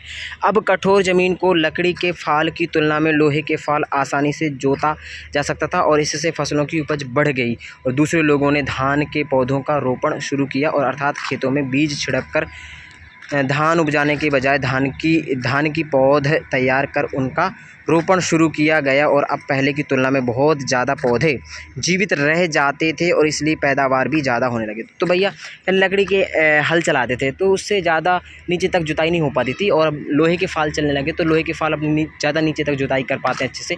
तो और ऊपर से इनको अब छिड़क करके कृषि नहीं करनी पड़ती, अब रोपण की कृषि हो गई, तब इनके पास में धान की उपज भी ज़्यादा होने लग गई थी और पौधे भी ज़्यादा से ज़्यादा पौधे भी जीवित रहने लग गए थे, ठीक है, और पैदावार भी ज़्यादा होने लग गई थी। अब आगे देखिए, सूक्ष्म निरीक्षण देखते हैं मगध का, ठीक है। तो लगभग 200 सालों के भीतर मगध सबसे महत्वपूर्ण जनपद बन गया था। 200 सालों के भीतर महत्वपूर्ण जनपद बन गया था और गंगा और सोन जैसी नदियाँ मगध से होकर के बहती थीं। कौन सी नदी? गंगा और सोन नदी तो सहायक नदी है ना गंगा की। तो ये दोनों नदियाँ जो हैं मगध से होकर के बहती थी और यातायात, जल वितरण और ज़मीन को उपजाऊ बनाने के लिए महत्वपूर्ण थी। ये नदियाँ किस किस के लिए महत्वपूर्ण थी पूछ लेगा तो यातायात के लिए, जल वितरण के लिए और ज़मीन को उपजाऊ बनाने के लिए। ठीक है, मगध का एक हिस्सा जंगलों से भरा था। मगध का जो था एक हिस्सा था वो किससे भरा था, तो जंगलों से भरा था। ठीक है, और इन जंगलों में रहने वाले हाथियों को पकड़कर उन्हें प्रशिक्षित कर सेना के काम में लाया जाता था। तो इस जो एक मगध का जो एक हिस्सा था वो जंगलों से भरा था। उस जंगल में बहुत सारे हाथी रहते थे। उन हाथियों को पकड़ के उनको क्या किया जाता, प्रशिक्षण दिया जाता था और सेना में काम में लाया जाता था। ठीक है, यही नहीं, जंगलों से घर, गाड़ियाँ तथा रथ बनाने के लिए लकड़ी मिलती थी। तो घर, गाड़ी और रथ बनाने के लिए जंगलों से लकड़ी मिलती थी मगध के एक हिस्से में जो जंगल बसा था वहाँ से।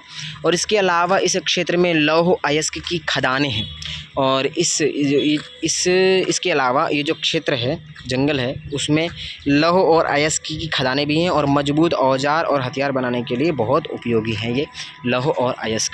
ठीक है, मगध में दो बहुत ही शक्तिशाली शासक हुए हैं, बिंबिसार और अजातशत्रु। बहुत ही शक्तिशाली बिंबिसार और अजातशत्रु, उससे भी शक्तिशाली जो है भैया अशोक हुआ है। ठीक है, तो अजातशत्रु हुए और अन्य जनपदों को जीतने के लिए ये हर संभव साधन अपनाते थे। और महापद्मनंद एक और महत्वपूर्ण शासक थे और उन्होंने अपने नियंत्रण का क्षेत्र इस उपमहाद्वीप के उत्तर पश्चिम भाग तक फैला लिया था। तो एक और हुआ है महापद्मनंद, ठीक है, इसी मगध में, वो भी शक्तिशाली। और उसने क्या किया, वो भी एक महत्वपूर्ण शासक था और उसने क्या किया कि अपना नियंत्रण जो है वो क्षेत्रफल उपमहाद्वीप के उत्तर पश्चिम तक फैला लिया था। ठीक है, और बिहार में राजगृह जो है वो आधुनिक राजगीर है। आधुनिक समय में राजगीर है, पहले उसका नाम राजगृह था। तो कई सालों तक मगध की राजधानी बनी रही। यदि पूछे मगध की राजधानी कई सालों तक कौन सी बनी रही, तो वो राजगृह जो आधुनिक राजगीर है। और कौन किया, अजातशत्रु। बाद में पाटलिपुत्र आज का पटना को राजधानी बनाया गया। बाद में राजगृह के बाद में कौन सी राजधानी बनी, तो उसकी क्या बोलते हैं मगध की, तो पाटलिपुत्र। ठीक है, 2300 साल से भी पहले की बात है। मिसोडोनिया का राजा सिकंदर, तो सिकंदर जो बोलते हैं ना, सिकंदर शक्तिशाली सिकंदर विश्व युद्ध जीतना चाहता था भैया। वो विश्व युद्ध जीतने के बाद भी विश्व को जीतने के बाद भी वो भारत में मगध को नहीं जीत पाया। मगध के राजाओं से डर करके भाग गई उसकी सेना, उसको भी जाना पड़ा वापस। तो साइमन कमीशन गो वही था ना, 1927 या 1827 ऐसे कुछ था। तो 2300 साल पहले की बात है। एक मेसोडोनिया का राजा सिकंदर हुआ करता था और वह विश्व विजय करना चाहता था, पूरे विश्व को जीतना चाहता था। भैया विश्व को जीतना बहुत मुश्किल काम है, वो भी नहीं जीत पाया। ठीक है, पूरी तरह सफल ना होने पर भी वह मिस्र और पश्चिमी एशिया के कुछ राज्यों को जीतता हुआ भारतीय उपमहाद्वीप में ब्यास नदी के किनारे तक पहुंच गया था। क्या बोल रहे हैं कि पूरी तरह सफल नहीं हुआ था, वो ना होने पर भी वो मिस्र और पश्चिमी एशिया के कुछ राज्यों को जीत लिया था उसने। उनको जीतते हुए भारतीय उपमहाद्वीप में ब्यास नदी है, ठीक है, उस ब्यास नदी के किनारे तक पहुंच गया था। और जब उसने मगध की ओर कूच करना चाहा तो उसके सिपाहियों ने इनकार कर दिया। क्यों? क्योंकि वे इस बात से भयभीत थे कि भारत के शासकों के पास पैदल, रथ, हाथियों की बहुत बड़ी सेना थी। पैदल, रथ और हाथियों की बहुत बड़ी सेना थी, इसलिए। ठीक है, अब देखते हैं वज्जी। जैसे कि तुमने ऊपर पढ़ा, मगध एक शक्तिशाली राज्य बन गया था। ठीक है, तो वो तो हमने पढ़ लिया कि मगध एक शक्तिशाली राज्य बन गया था। उसके नज़दीक ही वज्जी राज्य भी था। कौन सा राज्य था? वज्जी राज्य। ठीक है, तो जिसकी राजधानी वैशाली बिहार थी। अभी बिहार बोलते हैं वैशाली को, बिहार। तो देखिए, मगध तो शक्तिशाली राज्य बन गया था, ठीक है। उसी के नज़दीक एक और राज्य था वज्जी, उसकी राजधानी क्या थी? वैशाली, जो अभी बिहार में है। ठीक है, यहाँ एक अलग किस्म की शासन व्यवस्था थी जिसे गण या संघ कहते हैं। तो यदि पूछ ले कि वज्जी की शासन व्यवस्था क्या थी, तो संघ या फिर गण व्यवस्था थी। ठीक है, गण या संघ में कई शासक होते थे, गण और संघ में कई शासक होते थे। ठीक है, और इनमें से प्रत्येक व्यक्ति राजा कहलाता था। जो कई शासक होते थे, एक शासक नहीं होता था, वज्जी में कई शासक होते थे और उस शासन व्यवस्था को संघ या गण कहा जाता था। ठीक है, और सभी राजा कहलाते थे, ठीक है। और ये सभी राजा विभिन्न अनुष्ठानों को एक साथ संपन्न करते थे और बहुत सारे अनुष्ठान, जो भी अनुष्ठान करते थे ना, वो एक साथ संपन्न करते थे और सभाओं में बैठकर ये बातचीत, बहस और वाद विवाद के जरिए तय करते थे कि क्या करना है। तो ये लोग बैठ करके अपनी सभाओं में बैठ करके ये मिल कर के बातचीत, बहस और विवाद करते थे कि क्या करना है, ठीक है, और किस तरह करना है। शत्रुओं के आक्रमण से निपटने के लिए वे मिलकर चर्चाएँ करते थे कि शत्रुओं से कैसे निपटना है। तो मिस्रियाँ, दास तथा कम्मकार या फिर कुम्मकार इन सभाओं में हिस्सा नहीं ले सकते थे। कौन? स्त्रियाँ नहीं ले सकती थी, मिस्रियाँ बोला मैं, सॉरी, स्त्रियाँ, दास और कुम्भकार ये सभाओं में हिस्सा नहीं ले सकते थे, ये वर्जित थे, ठीक है। अब आगे देखिए, वज्जी संघ का यह वर्णन दीघ निकाय से लिया गया है। किससे? दीर्घ निकाय से लिया गया है। और दीघ निकाय एक प्रसिद्ध बौद्ध ग्रंथ है। यदि बोले वज्जी संघ कहाँ से लिया गया है, तो दीघ निकाय से लिया गया है। और दीघ निकाय जो है एक प्रसिद्ध बौद्ध ग्रंथ है, ठीक है, जिसमें बुद्ध के कई व्याख्यान दिए गए हैं और इन्हें करीब 2300 साल पहले लिखा गया था। कितने साल पहले? 2300 साल पहले लिखा गया था। अजातशत्रु या फिर अजातशत्रु, पहले है अजातशत्रु, फिर ब्रैकेट में अजातशत्रु और वज्जी संघ, ठीक है। तो अजातशत्रु वज्जी संघ पर आक्रमण करना चाहते थे। कौन? अजातशत्रु वज्जी संघ पर आक्रमण करना चाहते थे और उन्होंने अपने मंत्री वत्सकार को बुद्ध के पास सलाह के लिए भेजा था। तो अजातशत्रु जो है उसका मंत्री कौन था? वत्सकार था, याद रखिएगा, इम्पोर्टेंट, ठीक है। बुद्ध ने उनसे पूछा कि क्या वज्जी सभाएं नियमित रूप से होती हैं तथा उनमें सभी सदस्य उपस्थित होते हैं। जब उन्हें पता चला कि ऐसा होता है, उन्होंने कहा कि वज्जीवासी तब तक उन्नति करते रहेंगे जब तक वे पूर्ण और नियमित सभाएं करते रहेंगे। तो अजातशत्रु वज्जी पर सफलता पाना चाहता था, विजय पाना चाहता था। तो बौद्ध के पास में अपने वत्सकार को भेजा, मंत्री को, उसकी करना चाहिए कि नहीं। तो उसने कहा कि जब तक वज्जी में जो संघ है और उधर के जो राजा हैं, ठीक है, जो शासक हैं, सभी शासक यदि एक साथ एकजुट करके यदि निर्णय लेते हैं और काम करते हैं तो उसको हराना मुश्किल है। तो उसने क्या कहा कि वे पूर्ण और नियमित सभाएं करते रहेंगे या आसपास में मिलजुल कर काम करते रहेंगे, पारंपरिक नियमों का पालन करते रहेंगे। उन्होंने ये सब चीज़ें बताई, ये जो लाइन से पॉइंट लिखे ना, कि ये यदि वो वज्जी संघ के जो शासक करते रहेंगे उसको हराना मुश्किल है। क्या क्या? वे पूर्ण और नियमित सभाएं करते रहेंगे, आसपास में मिलजुल कर और काम करते रहेंगे और पारंपरिक नियमों का पालन करते रहेंगे, बड़ों का सम्मान, समर्थन और उनकी बातों पर ध्यान देते रहेंगे, वज्जी महिलाओं के साथ जोर ज़बरदस्ती नहीं करेंगे और उन्हें बंधक नहीं बनाएंगे, शहरों तथा गाँवों में चैत्यों का रख रखाव करेंगे, विभिन्न मतावलंबी संतों का सम्मान करेंगे और उनके आने या जाने पर कोई रोक नहीं लगाएंगे। तब तक वो क्या रहेंगे? शक्तिशाली रहेंगे, कोई हरा नहीं सकता उनको। तो वज्जी संघ अन्य महाजनपदों से कैसे भिन्न था और कम से कम 3 अंतर बताओ। तो इसके अंतर तुम खुद बताओगे, ठीक है, कैसे अलग था। भैया एक तो यही है कि शासन व्यवस्था वहाँ पर संघ और गण में चलती थी, तो बहुत सारे राजा होते थे वहाँ पर, एक राजा नहीं होता था कोई, ठीक है। और नियमित सभाएं होती थी, वगैरह वगैरह होती थी, ठीक है। और ऐसे करके और भी बता सकते हो। कई शक्तिशाली राजा इन संघों को जीतना चाहते थे, इसके बावजूद उनका राज्य अब से लगभग 1500 साल पहले तक चलता रहा और उसके बाद गुप्त शासकों ने गण और संघ पर विजय प्राप्त कर उन्हें अपने राज्य में शामिल कर लिया और इनके बारे में तुम अध्याय 9 में पढ़ोगे, गुप्त काल के बारे में, ठीक है। तो यदि पूछ ले कि किन शासकों ने 1500 साल पहले वज्जी के संघ और गण को हरा करके अपने राज्य में शामिल किया, तो गुप्त शासकों ने किया, ठीक है।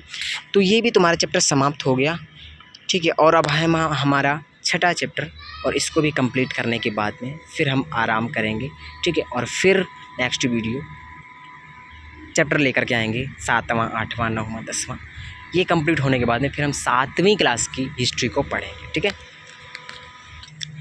6th क्लास का चैप्टर नए प्रश्न नए विचार, नए प्रश्न नए विचार। अनघा निकली सैर पर। एक अनघा लड़की है और वो सैर पर निकली। अनघा आज पहली बार अपने विद्यालय की ओर से सैर पर जा रही थी और इसके लिए उसने देर रात पुणे महाराष्ट्र से वाराणसी उत्तर प्रदेश की ट्रेन पकड़ी। स्टेशन पर अनघा को छोड़ने आई उसकी माँ ने अध्यापिका से कहा, बच्चों को बुद्ध के बारे में बताने के साथ साथ उन्हें सारनाथ दिखाने भी ले जाइएगा। सारनाथ में सबसे पहले गौतम बुद्ध ने अपना प्रथम उपदेश दिया था, ठीक है, इसलिए कहा उसने। तो बुद्ध की कहानी देखते हैं हम। तो जो गौतम बुद्ध हैं वो संस्थापक हैं, बौद्ध धर्म के संस्थापक हैं और उनका नाम सिद्धार्थ था पहले शुरू में, बाद में वो गौतम बने, जिन्हें गौतम के नाम से भी जाना जाता है, ठीक है। और उनका जन्म बोले तो लगभग 2500 वर्ष पूर्व में हुआ था, ठीक है। और जीवन में तेज़ी से परिवर्तन आए उनके जीवन में, ठीक है। समय के साथ साथ जब समय बदला हुआ समय था जब उनके जीवन में तेज़ी से परिवर्तन आया। तो जैसे तुमने अध्याय 5 में भी पढ़ा, महाजनपदों के कुछ राजा इस समय बहुत शक्तिशाली हो गए थे। हज़ारों सालों के बाद फिर से नगर उभर रहे थे, तो गाँव के जीवन में भी बदलाव आ रहा था, ठीक है। तो बहुत से विचारक इन परिवर्तनों को समझने का प्रयास कर रहे थे और वे जीवन के सच्चे अर्थ को भी जानना चाह रहे थे, ठीक है। तो बुद्ध क्षत्रिय थे, ध्यान दीजिए, बुद्ध क्षत्रिय थे। कुछ चीज़ें ध्यान देने योग्य हैं कि बौद्ध धर्म के संस्थापक कौन है, तो सिद्धार्थ, यानी सिद्धार्थ कौन, गौतम बुद्ध। बचपन का नाम क्या था, सिद्धार्थ था, ठीक है। और ये कब जन्म हुआ, तो 2500 वर्ष पूर्व हुआ। कहाँ हुआ, तो गौतम बुद्ध का जन्म कहाँ हुआ, लुम्बिनी में हुआ, है ना। पर ये क्या थे, क्षत्रिय थे ये, और किस वंश से, शाक्य नामक एक छोटे से गण से संबंधित थे, ठीक है। और युवावस्था में इन्होंने ज्ञान की खोज में इन्होंने अपना घर और सुखों को छोड़ दिया था, ठीक है। और वर्षों तक भ्रमण करते रहे और अन्य विचारकों से मिलकर के चर्चा करते रहे और अंततः ज्ञान प्राप्ति हुई इन्हों को।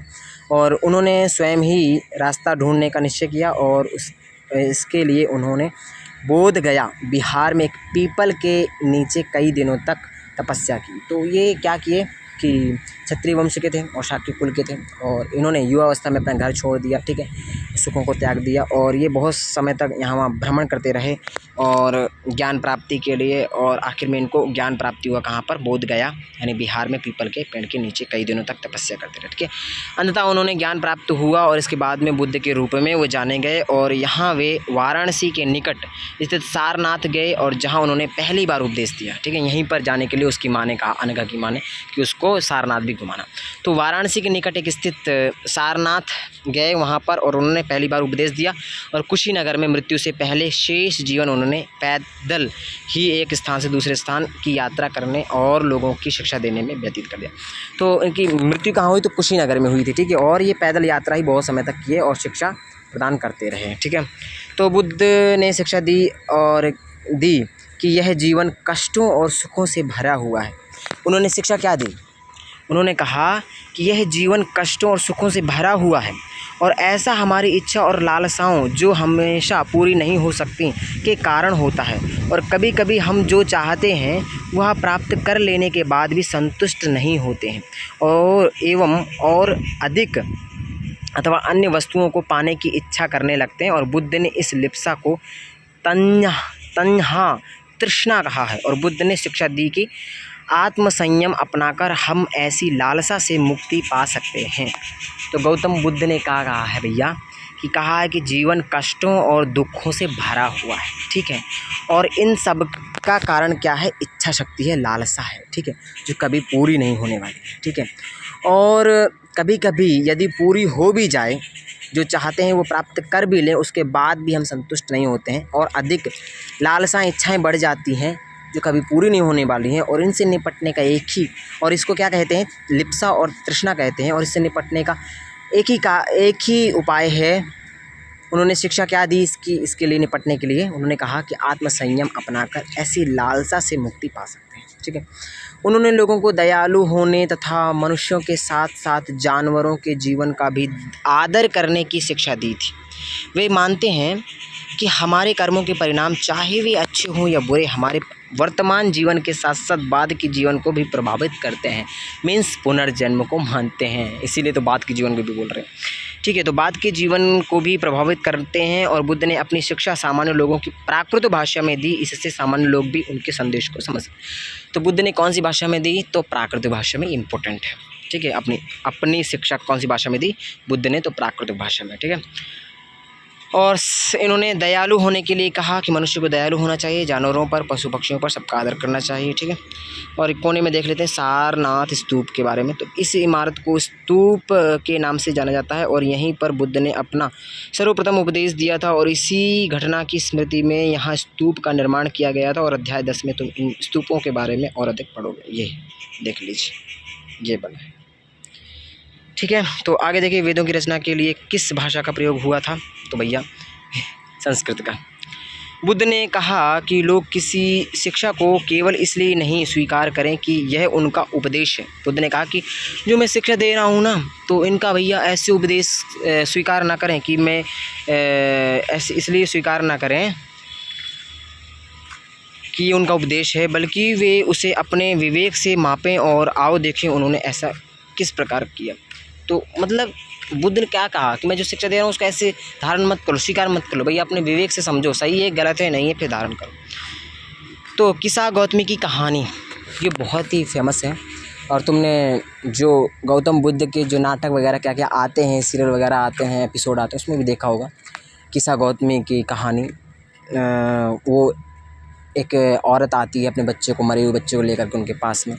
जब वो अशोक या बिंबिसार के पास में होते हैं और अजातशत्रु भी वहाँ पर खड़ा होता है, उसकी बात तो नहीं मानता है। अजातशत्रु तो नहीं मानते गौतम बुद्ध को, बहुत तो घृणा करते हैं उनसे शुरू में, बाद में तो मानते ही हैं।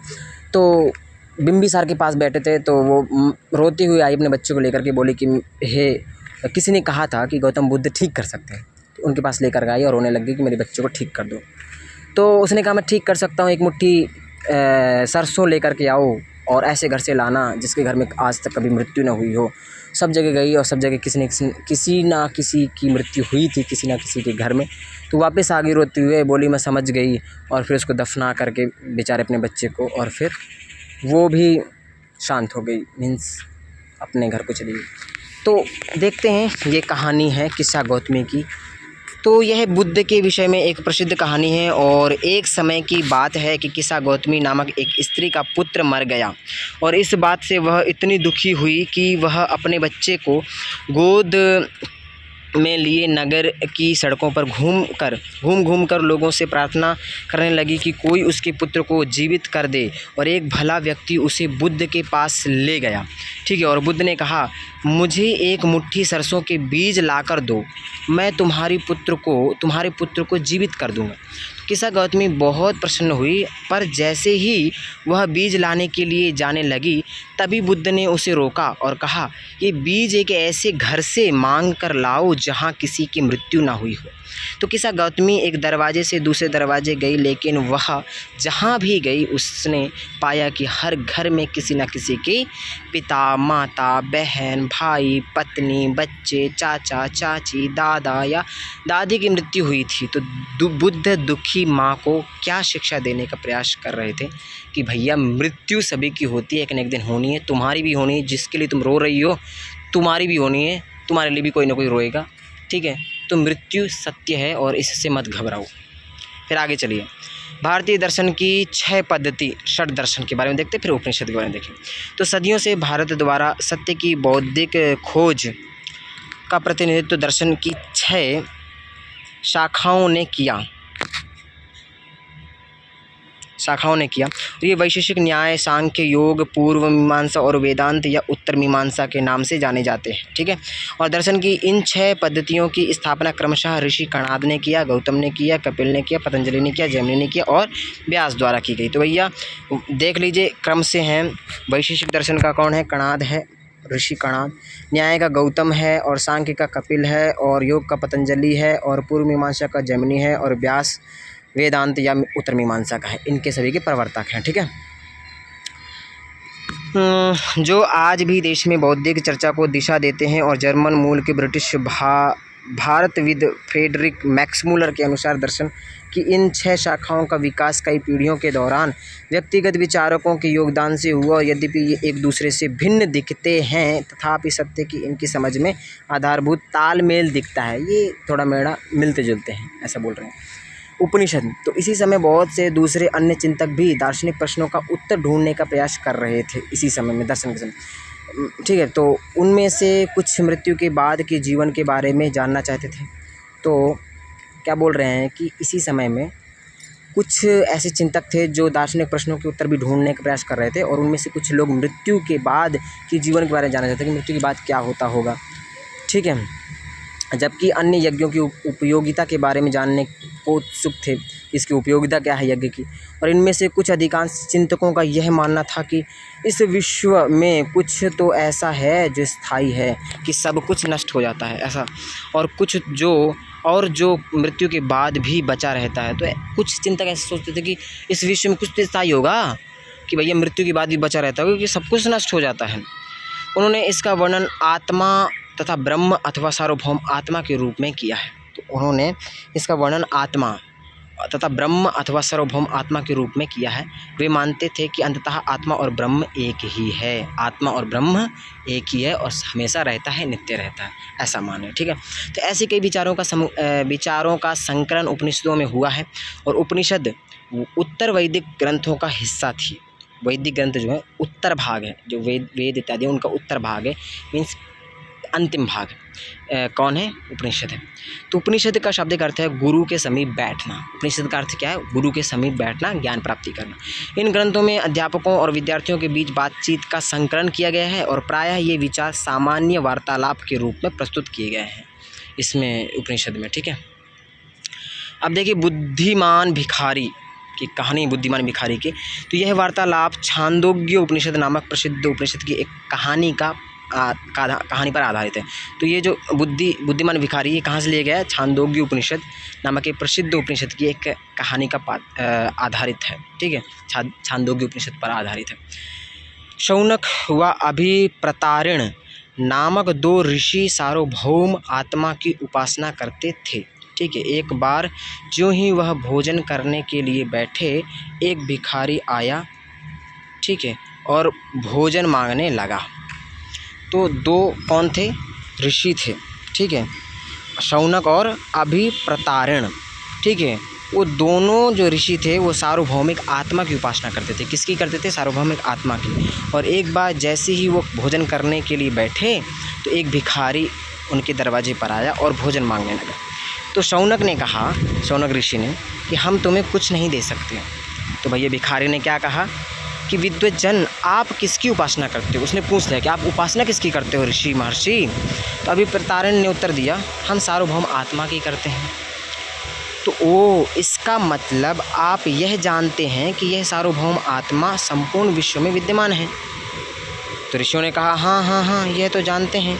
भिखारी ने फिर पूछा, अगर यह सार्वभौम आत्मा संपूर्ण विश्व में विद्यमान है तो यह मेरे अंदर भी विद्यमान है, तो तुम सत्य बोलते हो युवा ब्राह्मण। फिर उसने कहा हाँ तुम सत्य बोलते हो, इसलिए हे ऋषियों मुझे भोजन ना देकर आप उस सार्वभौम आत्मा को भोजन देने से मना कर रहे हैं।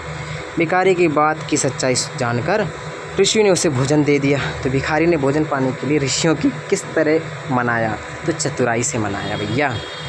अब आगे देखिए, तो आगे देखिए, इन चर्चाओं में भाग लेने वाले अधिकांशतः पुरुष ब्राह्मण तथा राजा होते थे।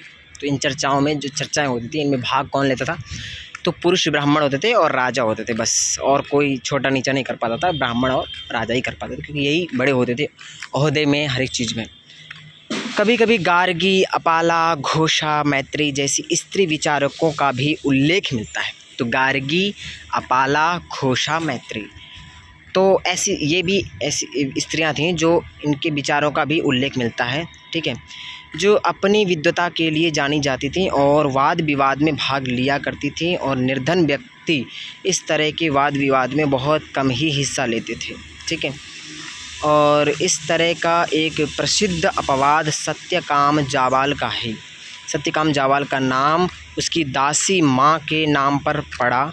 सत्यकाम के मन में सत्य जानने की तीव्र जिज्ञासा उत्पन्न हुई और गौतम नामक एक ब्राह्मण ने उन्हें अपने विद्यार्थी के रूप में स्वीकार किया तथा वह अपने समय के सर्वाधिक प्रसिद्ध विचारकों में से एक बन गए और उपनिषद के कई विचारों का विकास बाद में प्रसिद्ध विचारक शंकराचार्य के द्वारा किया गया, जिनके बारे में तुम कक्षा 7 में पढ़ोगे।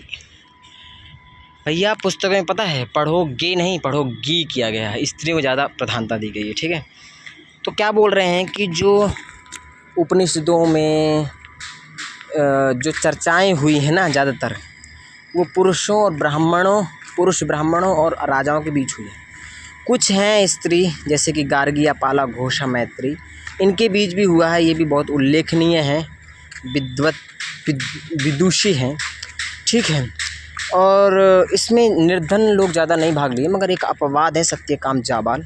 ठीक है, और ये दासी के एक पुत्र थे और इनको सत्यकाम के मन में सत्य जानने की बहुत जिज्ञासा उत्पन्न हुई थी और ये गौतम नामक एक ब्राह्मण ने उन्हें अपने विद्यार्थी के रूप में स्वीकार भी कर लिया सत्यकाम जाबाल को। ठीक है, और बाद में वो सर्वाधिक प्रसिद्ध विचारकों में से एक भी बन गए और उपनिषदों के कई विचारों का विकास बाद में प्रसिद्ध विचारक शंकराचार्य के द्वारा भी किया गया, जो बाद में 7वें चैप्टर में पढ़ेंगे।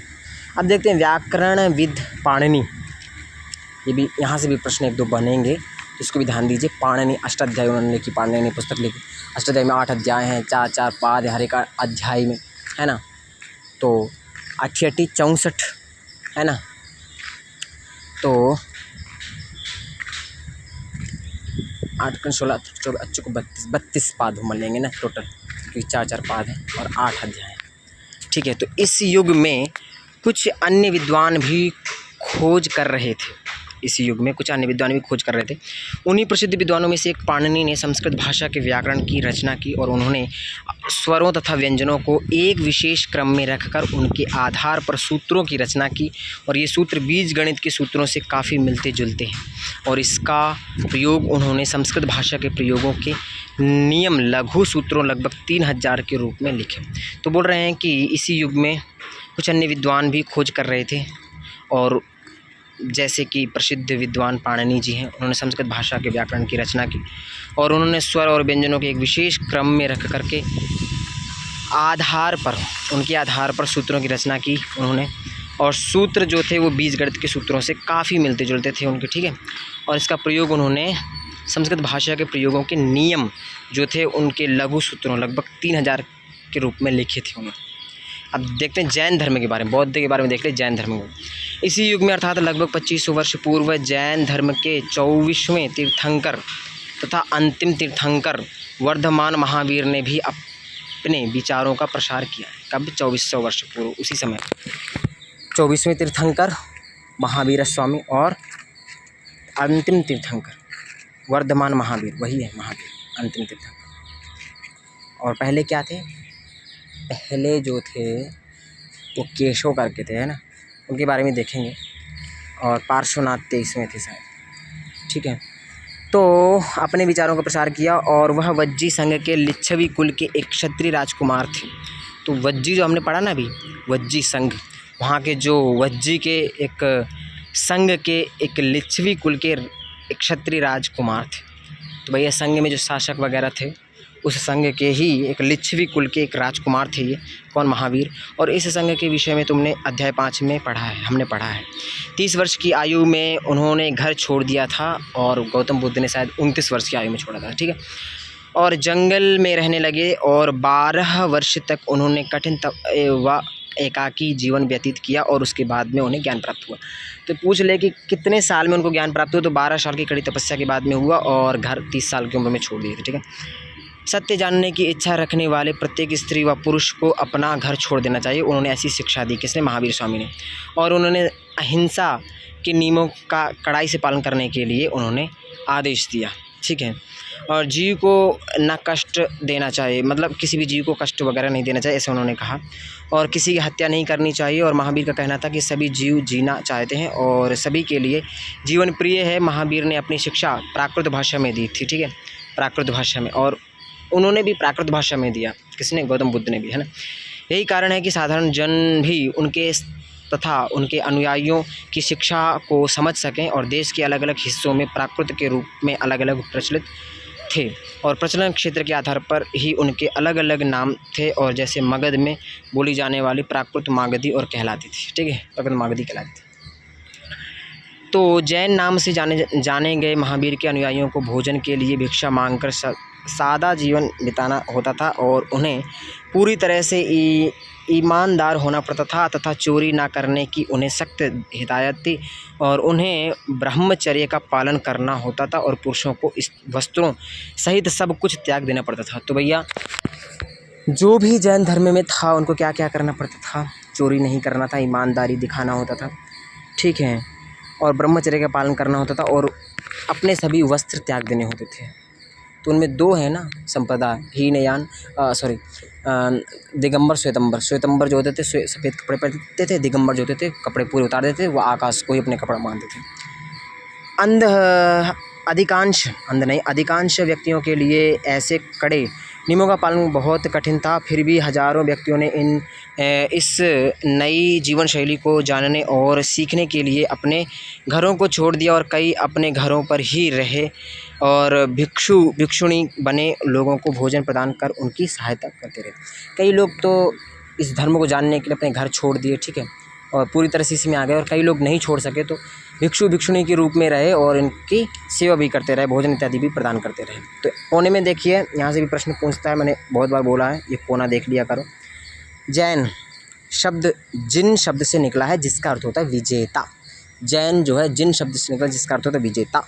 महावीर के लिए जिन शब्द का प्रयोग क्यों हुआ? क्योंकि वो विश्व विजेता थे, विश्व को जीत लिए ऐसा करके। मुख्यतया व्यापारियों ने जैन धर्म का समर्थन किया। किसानों के लिए इन नियमों का पालन अत्यंत कठिन था। किसानों के लिए इन नियमों का पालन करना अत्यंत कठिन था क्योंकि फसल की रक्षा के लिए उन्हें कीड़े मकोड़ों को मारना पड़ता था, इसलिए किसानों के लिए बहुत मुश्किल था। क्योंकि जैन लोग बोलते हैं ना कि किसी को हत्या नहीं करना है, कष्ट नहीं देना है, तो वो लोग किसान थे तो कीड़े मकोड़ों को मारना पड़ता था, दवाइयाँ डालना पड़ता था, ठीक है। बाद की सदियों में जैन धर्म उत्तर भारत के कई हिस्सों के साथ गुजरात, तमिलनाडु और कर्नाटक में भी फैल गया। बाद में कहाँ गुजरात, तमिलनाडु, कर्नाटक में भी फैल गया जैन धर्म। महावीर तथा उनके अनुयायियों की शिक्षाएं कई शताब्दियों तक मौखिक रूप में ही रहीं और वर्तमान रूप में उपलब्ध जैन धर्म की शिक्षाएं लगभग 1500 वर्ष पूर्व गुजरात में वल्लभी नामक स्थान पर लिखी गई थी। तो पहले मौखिक रूप में ही शिक्षाएं थी इनकी जैनियों की, और बाद में 1500 वर्ष पूर्व गुजरात में वल्लभी नामक स्थान पर इनकी शिक्षाएं लिखी भी गईं, ठीक है। अब देखते हैं संघ के बारे में। तो महावीर तथा बुद्ध दोनों का ही मानना था कि घर का त्याग करने पर ही सच्चे ज्ञान की प्राप्ति हो सकती है। संघ तो महावीर जो बौद्ध और महावीर और गौतम बुद्ध दोनों का मानना था, समान था कि घर त्यागने पर ही ज्ञान की प्राप्ति हो सकती है। ऐसे लोगों के लिए उन्होंने संघ नामक संगठन बनाया जहाँ घर का त्याग करने वाले लोग एक साथ रह सकें। तो भैया आज के समय में भी सेम है कि घर त्याग करके ही पढ़ाई अच्छे से हो पाती है ना। और एक श्लोक भी है, काकचेष्टा बको ध्यानम श्वानिंद्रा तथैव च अल्पाहारी गृह त्यागी विद्यार्थी पंच लक्षणम। तो इनमें गृह त्यागी जो है वो यही बताता है जो गौतम बुद्ध महावीर ने बताया कि घर त्यागने पर ही ज्ञान की प्राप्ति हो सकती है। तो आज भी वही फॉलो हो रहा है भैया। घर पर उतनी पढ़ाई नहीं हो पाती, इसलिए अपना घर त्याग करके लोग शहरों में जा रहे हैं, पढ़ रहे हैं। कई लोग गुरुकुल में जा रहे हैं, वहाँ पर पढ़ रहे हैं। तो ऐसे ही उन्होंने भी अपना एक संघ बनाया, जैसे अभी के समय में गुरुकुल हॉस्टल वगैरह जाके पढ़ रहे हैं। तो अभी आधुनिक में उनके लिए संघ वो है, हॉस्टल है, गुरुकुल है ना। उस समय में संघ थे। तो ऐसे संघ में रहने वाले बौद्ध भिक्षुओं के लिए बनाए गए निमित्त विनय पिटक नामक ग्रंथ में मिलते हैं। तो बोल रहे हैं कि संघ में रहने वाले जो बौद्ध भिक्षुओं के लिए बनाए गए थे नियम, बौद्ध में जो संघ बना था ना, तो वहाँ पर जो भिक्षु रहते थे उनके लिए एक नियम बनाए गए थे। तो वो किस में बनाए गए थे, किस ग्रंथ में, क्या नाम है उनके ग्रंथ का? तो विनय पिटक एक नामक ग्रंथ में मिलते हैं। तो विनय पिटक में उनके नियम थे, ठीक है।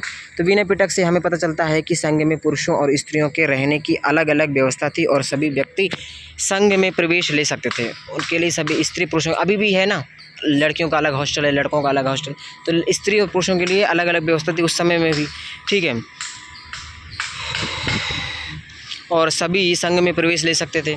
अभी भी गुरुकुल में ले सकते हैं, कई गुरुकुलों में टेस्ट नहीं होता, सभी ले सकते हैं, ठीक है। और हालांकि संघ में प्रवेश के लिए बच्चों को अपने माता पिता से, दासों को अपने स्वामी से, परंतु भैया संघ में शामिल होने के लिए, प्रवेश लेने के लिए उनको अनुमति लेनी पड़ती थी। जैसे बच्चों को अपने माता पिता से लेनी पड़ती थी, दासों को अपने स्वामी से लेनी पड़ता था, राजा के यहाँ काम करने वाले लोगों के को राजा से लेनी पड़ती थी, राजा के यहाँ जो काम करते थे उन लोगों को राजा से लेनी पड़ती थी, तथा कर्मदारों को अपने देनदारों से अनुमति लेनी पड़ती थी। एक स्त्री को इसके लिए अपने पति से अनुमति लेनी पड़ती थी। आज भी बच्चे यदि कहीं भी जाएंगे तो अनुमति तो लेनी पड़ती है ना, आज भी गुरुकुल जाएं, कहीं जाएं पढ़ने के लिए, हॉस्टल, अनुमति एक बार फ़ोन करना पड़ता है। तो ऐसे पहले भी था। तो संघ में प्रवेश लेने वाले स्त्री पुरुष बहुत सादा जीवन जीते थे और वे अपना अधिकांश समय ध्यान करने में बिताते थे और दिन के एक निश्चित समय में वे शहरों तथा गांवों में जाकर भिक्षा मांगते थे। और यही कारण है कि उन्हें भिक्षु तथा भिक्षुणी, साधु के लिए प्राकृत शब्द कहा गया। वे आम लोगों को शिक्षा देते थे। तो भैया वो उनको भिक्षु भिक्षुणी क्यों कहा जाया, क्या है, क्योंकि वो भिक्षा मांग के खाते थे। और ये साधु साध्वी है ना, ये प्राकृत भाषा में साधु साध्वी का रूप है। और वो लोग भिक्षा मांगे खाते भी थे ना, तो ऐसे नहीं, वो शिक्षा देते थे उसके बदले में, ठीक है। जगह जगह पर वो ज्ञान देते थे।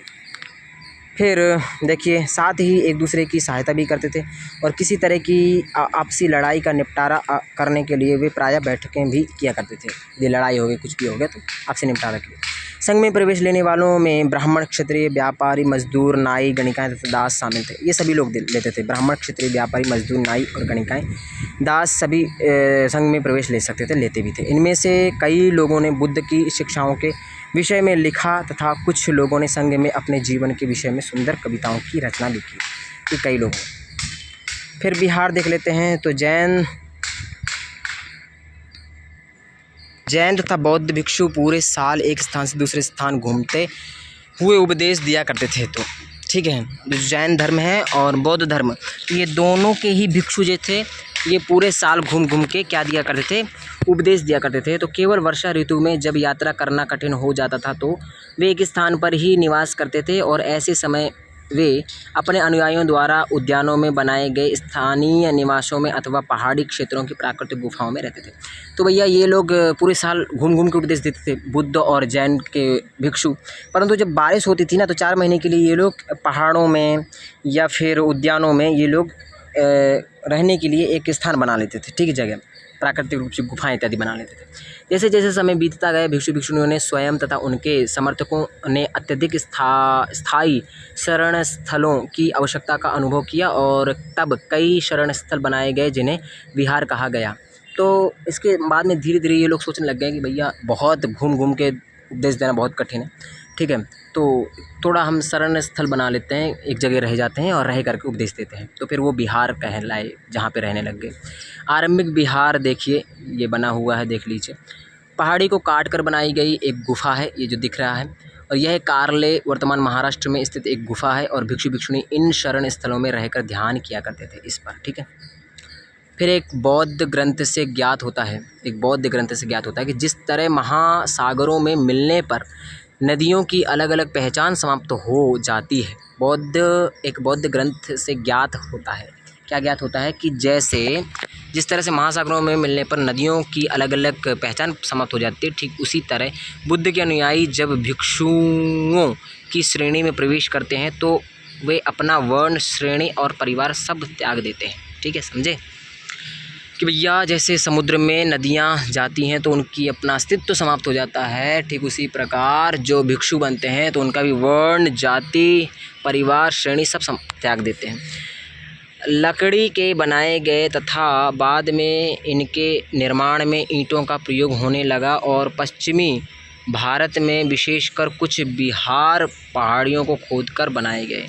पहले लकड़ी की बनाए जाते थे, बाद में ईंटों के बनाने लग गए और बाद में पश्चिमी भारत में विशेषकर कुछ बिहार पहाड़ियों को खोदकर भी बनाए गए। प्रायः किसी धनी व्यापारी, राजा अथवा भूस्वामी द्वारा दान में दी गई भूमि पर बिहार का निर्माण होता था। तो क्या बोल रहे हैं कि धनी व्यापारी और या फिर राजा ने या फिर भूस्वामी ने, किसी ने भूमि दान दे दी, उसी पर बिहार का निर्माण भी हो जाता था। स्थानीय व्यक्ति भिक्षु भिक्षुणियों के लिए भोजन, वस्त्र, दवाइयाँ लेकर आते थे। तो जो स्थानीय वहाँ के रहने वाले लोग थे, वो लोग भिक्षु भिक्षुणियों के लिए भोजन, वस्त्र और दवाइयाँ लेकर आते थे। जिसके बदले में वो लोग भिक्षु और भिक्षुणी लोगों को शिक्षा देते थे। ठीक है, आगे आने वाली शताब्दियों में बौद्ध धर्म उपमहाद्वीप के विभिन्न हिस्सों के साथ साथ बाहरी क्षेत्रों में भी फैल गया धीरे धीरे, और इस समय बौद्ध धर्म की एक नई धारा महायान का विकास हुआ है। बौद्ध की नई धारा क्या है? महायान, और एक हीनयान भी है। इसकी दो मुख्य विशेषताएं थीं। पहले, मूर्तियों में बुद्ध की उपस्थिति सिर्फ कुछ संकेतों के माध्यम से दर्शाई जाती थी। तो जो महायान धारा है ना, इसमें बौद्ध को मूर्ति के रूप में कुछ संकेतों में दर्शाया जाता है। ठीक है, मिसाल के तौर पर उनकी निर्वाण प्राप्ति को पीपल के पेड़ की मूर्ति द्वारा दर्शाया जाता था। तो मिसाल के तौर पर उनकी निर्वाण प्राप्ति की है ना, उसको पीपल के पेड़ की मूर्ति द्वारा दर्शाया जाता था। ठीक है, पर अब बुद्ध की प्रतिमाएं बनाई जाने लगी हैं, और इनमें से अधिकांश मथुरा में तो कुछ तक्षशिला में बनाई जाने लगी हैं। तो पूछें अधिकांश मूर्तियां कहाँ बनती हैं, तो मथुरा और तक्षशिला में बनाई जाती हैं बौद्ध की। ठीक है, दूसरा परिवर्तन देखें तो बोधिसत्व में आस्था को लेकर आया। दूसरा परिवर्तन किस में आया? बोधिसत्व में आस्था को लेकर आया। बोधिसत्व उन्हें कहते हैं जो ज्ञान प्राप्ति के बाद एकांतवास करते हुए ध्यान साधना कर सकते हैं।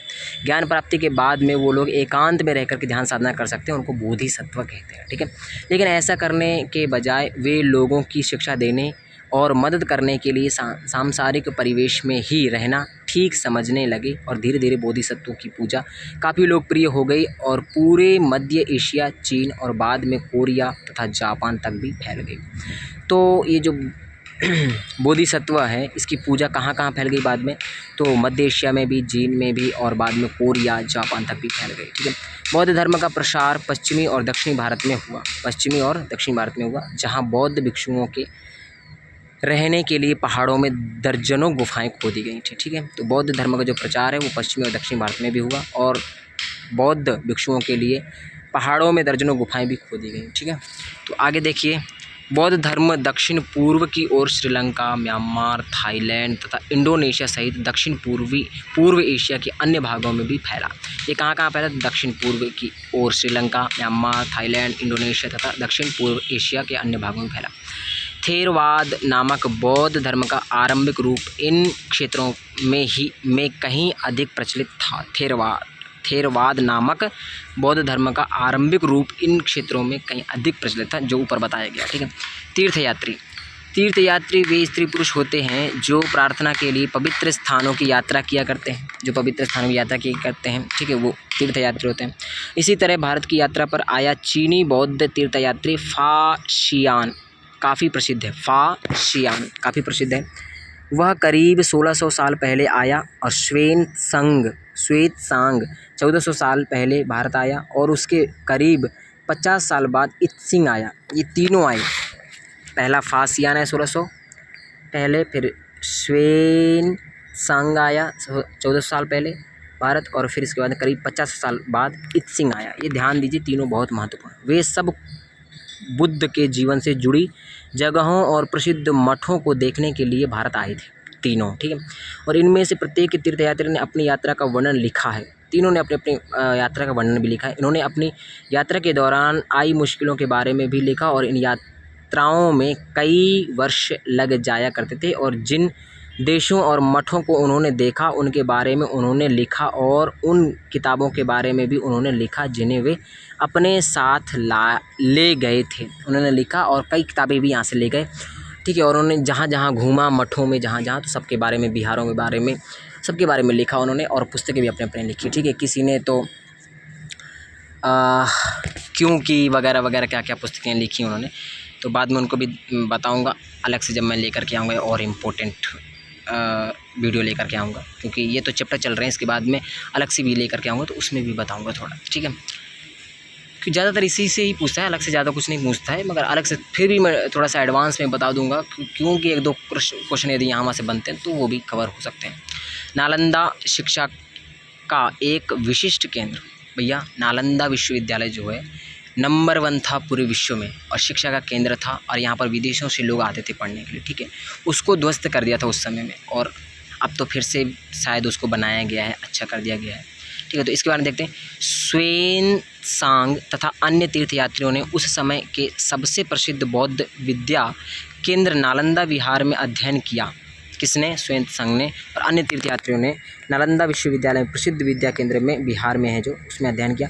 और उसने नालंदा के बारे में इस प्रकार लिखा है, यहाँ के शिक्षक योग्यता तथा बुद्धि में सबसे आगे हैं और बुद्ध के उपदेशों का वह पूरी ईमानदारी से पालन करते हैं और मठ के नियम काफ़ी सख्त हैं। तो जो तीर्थयात्री आए वो क्या बोले कि यहाँ के जो शिक्षक हैं ना वो बहुत योग्य हैं, बुद्धिशाली हैं और वो बुद्ध के उपदेशों का पूरी तरह से ईमानदारी से पालन भी करते हैं और मठ के नियम का काफ़ी सख्ती से पालन करते हैं, ठीक है, और जिन्हें सबको मानना पड़ता है और वो मानते भी हैं। और पूरे दिन वाद विवाद चलते ही रहते हैं वहाँ पर नालंदा विश्वविद्यालय में, और जिससे युवा और वृद्ध दोनों ही एक दूसरे की मदद करते हैं। युवा और वृद्ध दोनों ही एक दूसरे की मदद भी करते हैं। ऐसा नहीं कि युवा वृद्धों को चिढ़ाए, ऐसा वैसा कर कुछ नहीं, जो अभी होता है कभी कभी।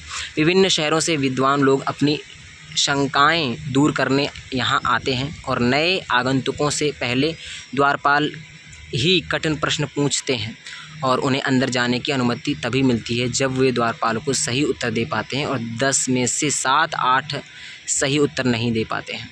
तो क्या बोल रहे हैं कि भैया इतना मतलब योग्य, इतनी विद्या थी नालंदा विश्वविद्यालय में कि वहाँ का द्वारपाल ही प्रश्न पूछता था आगंतुकों से जो बाहर से लोग आते थे, और यदि वो प्रश्न का उत्तर दे पाते, 10 में से यदि 7-8 सही उत्तर नहीं दे पाते थे, 7-8 तो नहीं प्रवेश, 7-8 उत्तर कम से कम देना पड़ता सही। श्वेतसंग नालंदा में क्यों पढ़ना चाहता था? कारण बताओ। भैया जो पढ़े आप ऊपर वही कारण है। जीवन के चरण आश्रम, तो आश्रम शब्द का तात्पर्य जीवन के एक चरण से है और ब्रह्मचर्य, गृहस्थ, वानप्रस्थ तथा संन्यास नामक 4 आश्रमों की व्यवस्था की गई। तो आश्रम व्यवस्था के बारे में देख लीजिए, ये भी प्रश्न बन जाते हैं। तो ब्रह्मचर्य के अंतर्गत ब्राह्मण, क्षत्रिय तथा वैश्य से यह अपेक्षा की जाती है कि इस चरण के दौरान वे सादा जीवन बिताकर वेदों का अध्ययन करेंगे। ब्रह्मचर्य में क्या करते हैं? सादा जीवन बिता करके पढ़ाई लिखाई करते हैं, ठीक है, ब्रह्मचर्य और वेदों का अध्ययन करते हैं, ठीक है। और गृहस्थ आश्रम के अंतर्गत उन्हें विवाह कर एक गृहस्थ के रूप में रहना होता है तथा वानप्रस्थ के अंतर्गत उन्हें जंगल में रहकर साधना करनी थी और अंततः उन्हें सब कुछ त्याग कर सन्यासी बन जाना था। और आश्रम व्यवस्था ने लोगों को अपने जीवन का कुछ हिस्सा ध्यान में लगाने पर बल दिया। आश्रम व्यवस्था, ठीक है। तो संघ के जीवन के आश्रमों की यह व्यवस्था किस तरह भिन्न थी? तो भैया तुम्हारा ये चैप्टर सारा ख़त्म हो गया। 26 पेज के जो PDF था, और ये मैं मेन पुस्तक से ही लाता हूँ क्योंकि मैं अलग से नहीं बनाता, क्योंकि विश्वास भी होना चाहिए भाई कि यहाँ वहाँ से नहीं तो ले आए हैं, क्योंकि भैया हम पढ़ते हैं ना जब, तो हमको लगना चाहिए कि नहीं हाँ ये मेन पुस्तक से है। यदि मेन भी ले आएंगे ना तो हमको भी नहीं लगता है, ये पता नहीं है कि नहीं, शंका होने लग जाती है, इसलिए मैं मेन पुस्तक से ही लाता हूँ, ठीक है। तो आप पढ़ते रहिए, नोट्स भी बनाते रहिए, बीच बीच में जो इम्पोर्टेंट है मैं बताता जाता हूँ, ठीक है। तो ऐसे ही और फिर वीडियो लाऊँगा, फिर मिलते हैं। और ये अच्छे से पढ़िए, तैयारी कीजिए और मॉक टेस्ट वगैरह जो भी ये लगाइए, और जहाँ से पढ़ रहे हैं वहाँ से भी पढ़ते रहिए, नोट्स बनाते रहिए, रिवीजन करते रहिए, ज़रूर आप अच्छे नंबर ला पाओगे, ठीक है। तो मिलते हैं फिर नेक्स्ट वीडियो में, तब तक के लिए धन्यवाद। चैनल को सब्सक्राइब कीजिए नए हो तो, ठीक है, और पुराने हो तो कोई बात नहीं, लाइक कीजिए वीडियो को, ठीक है, शेयर भी कीजिए अपने दोस्तों के साथ में जो तैयारी कर रहे हैं, ठीक है, वो भी अच्छे नंबर ला पाएँ और वो भी पढ़ पाएँ, ठीक है। तो बाय बाय, धन्यवाद।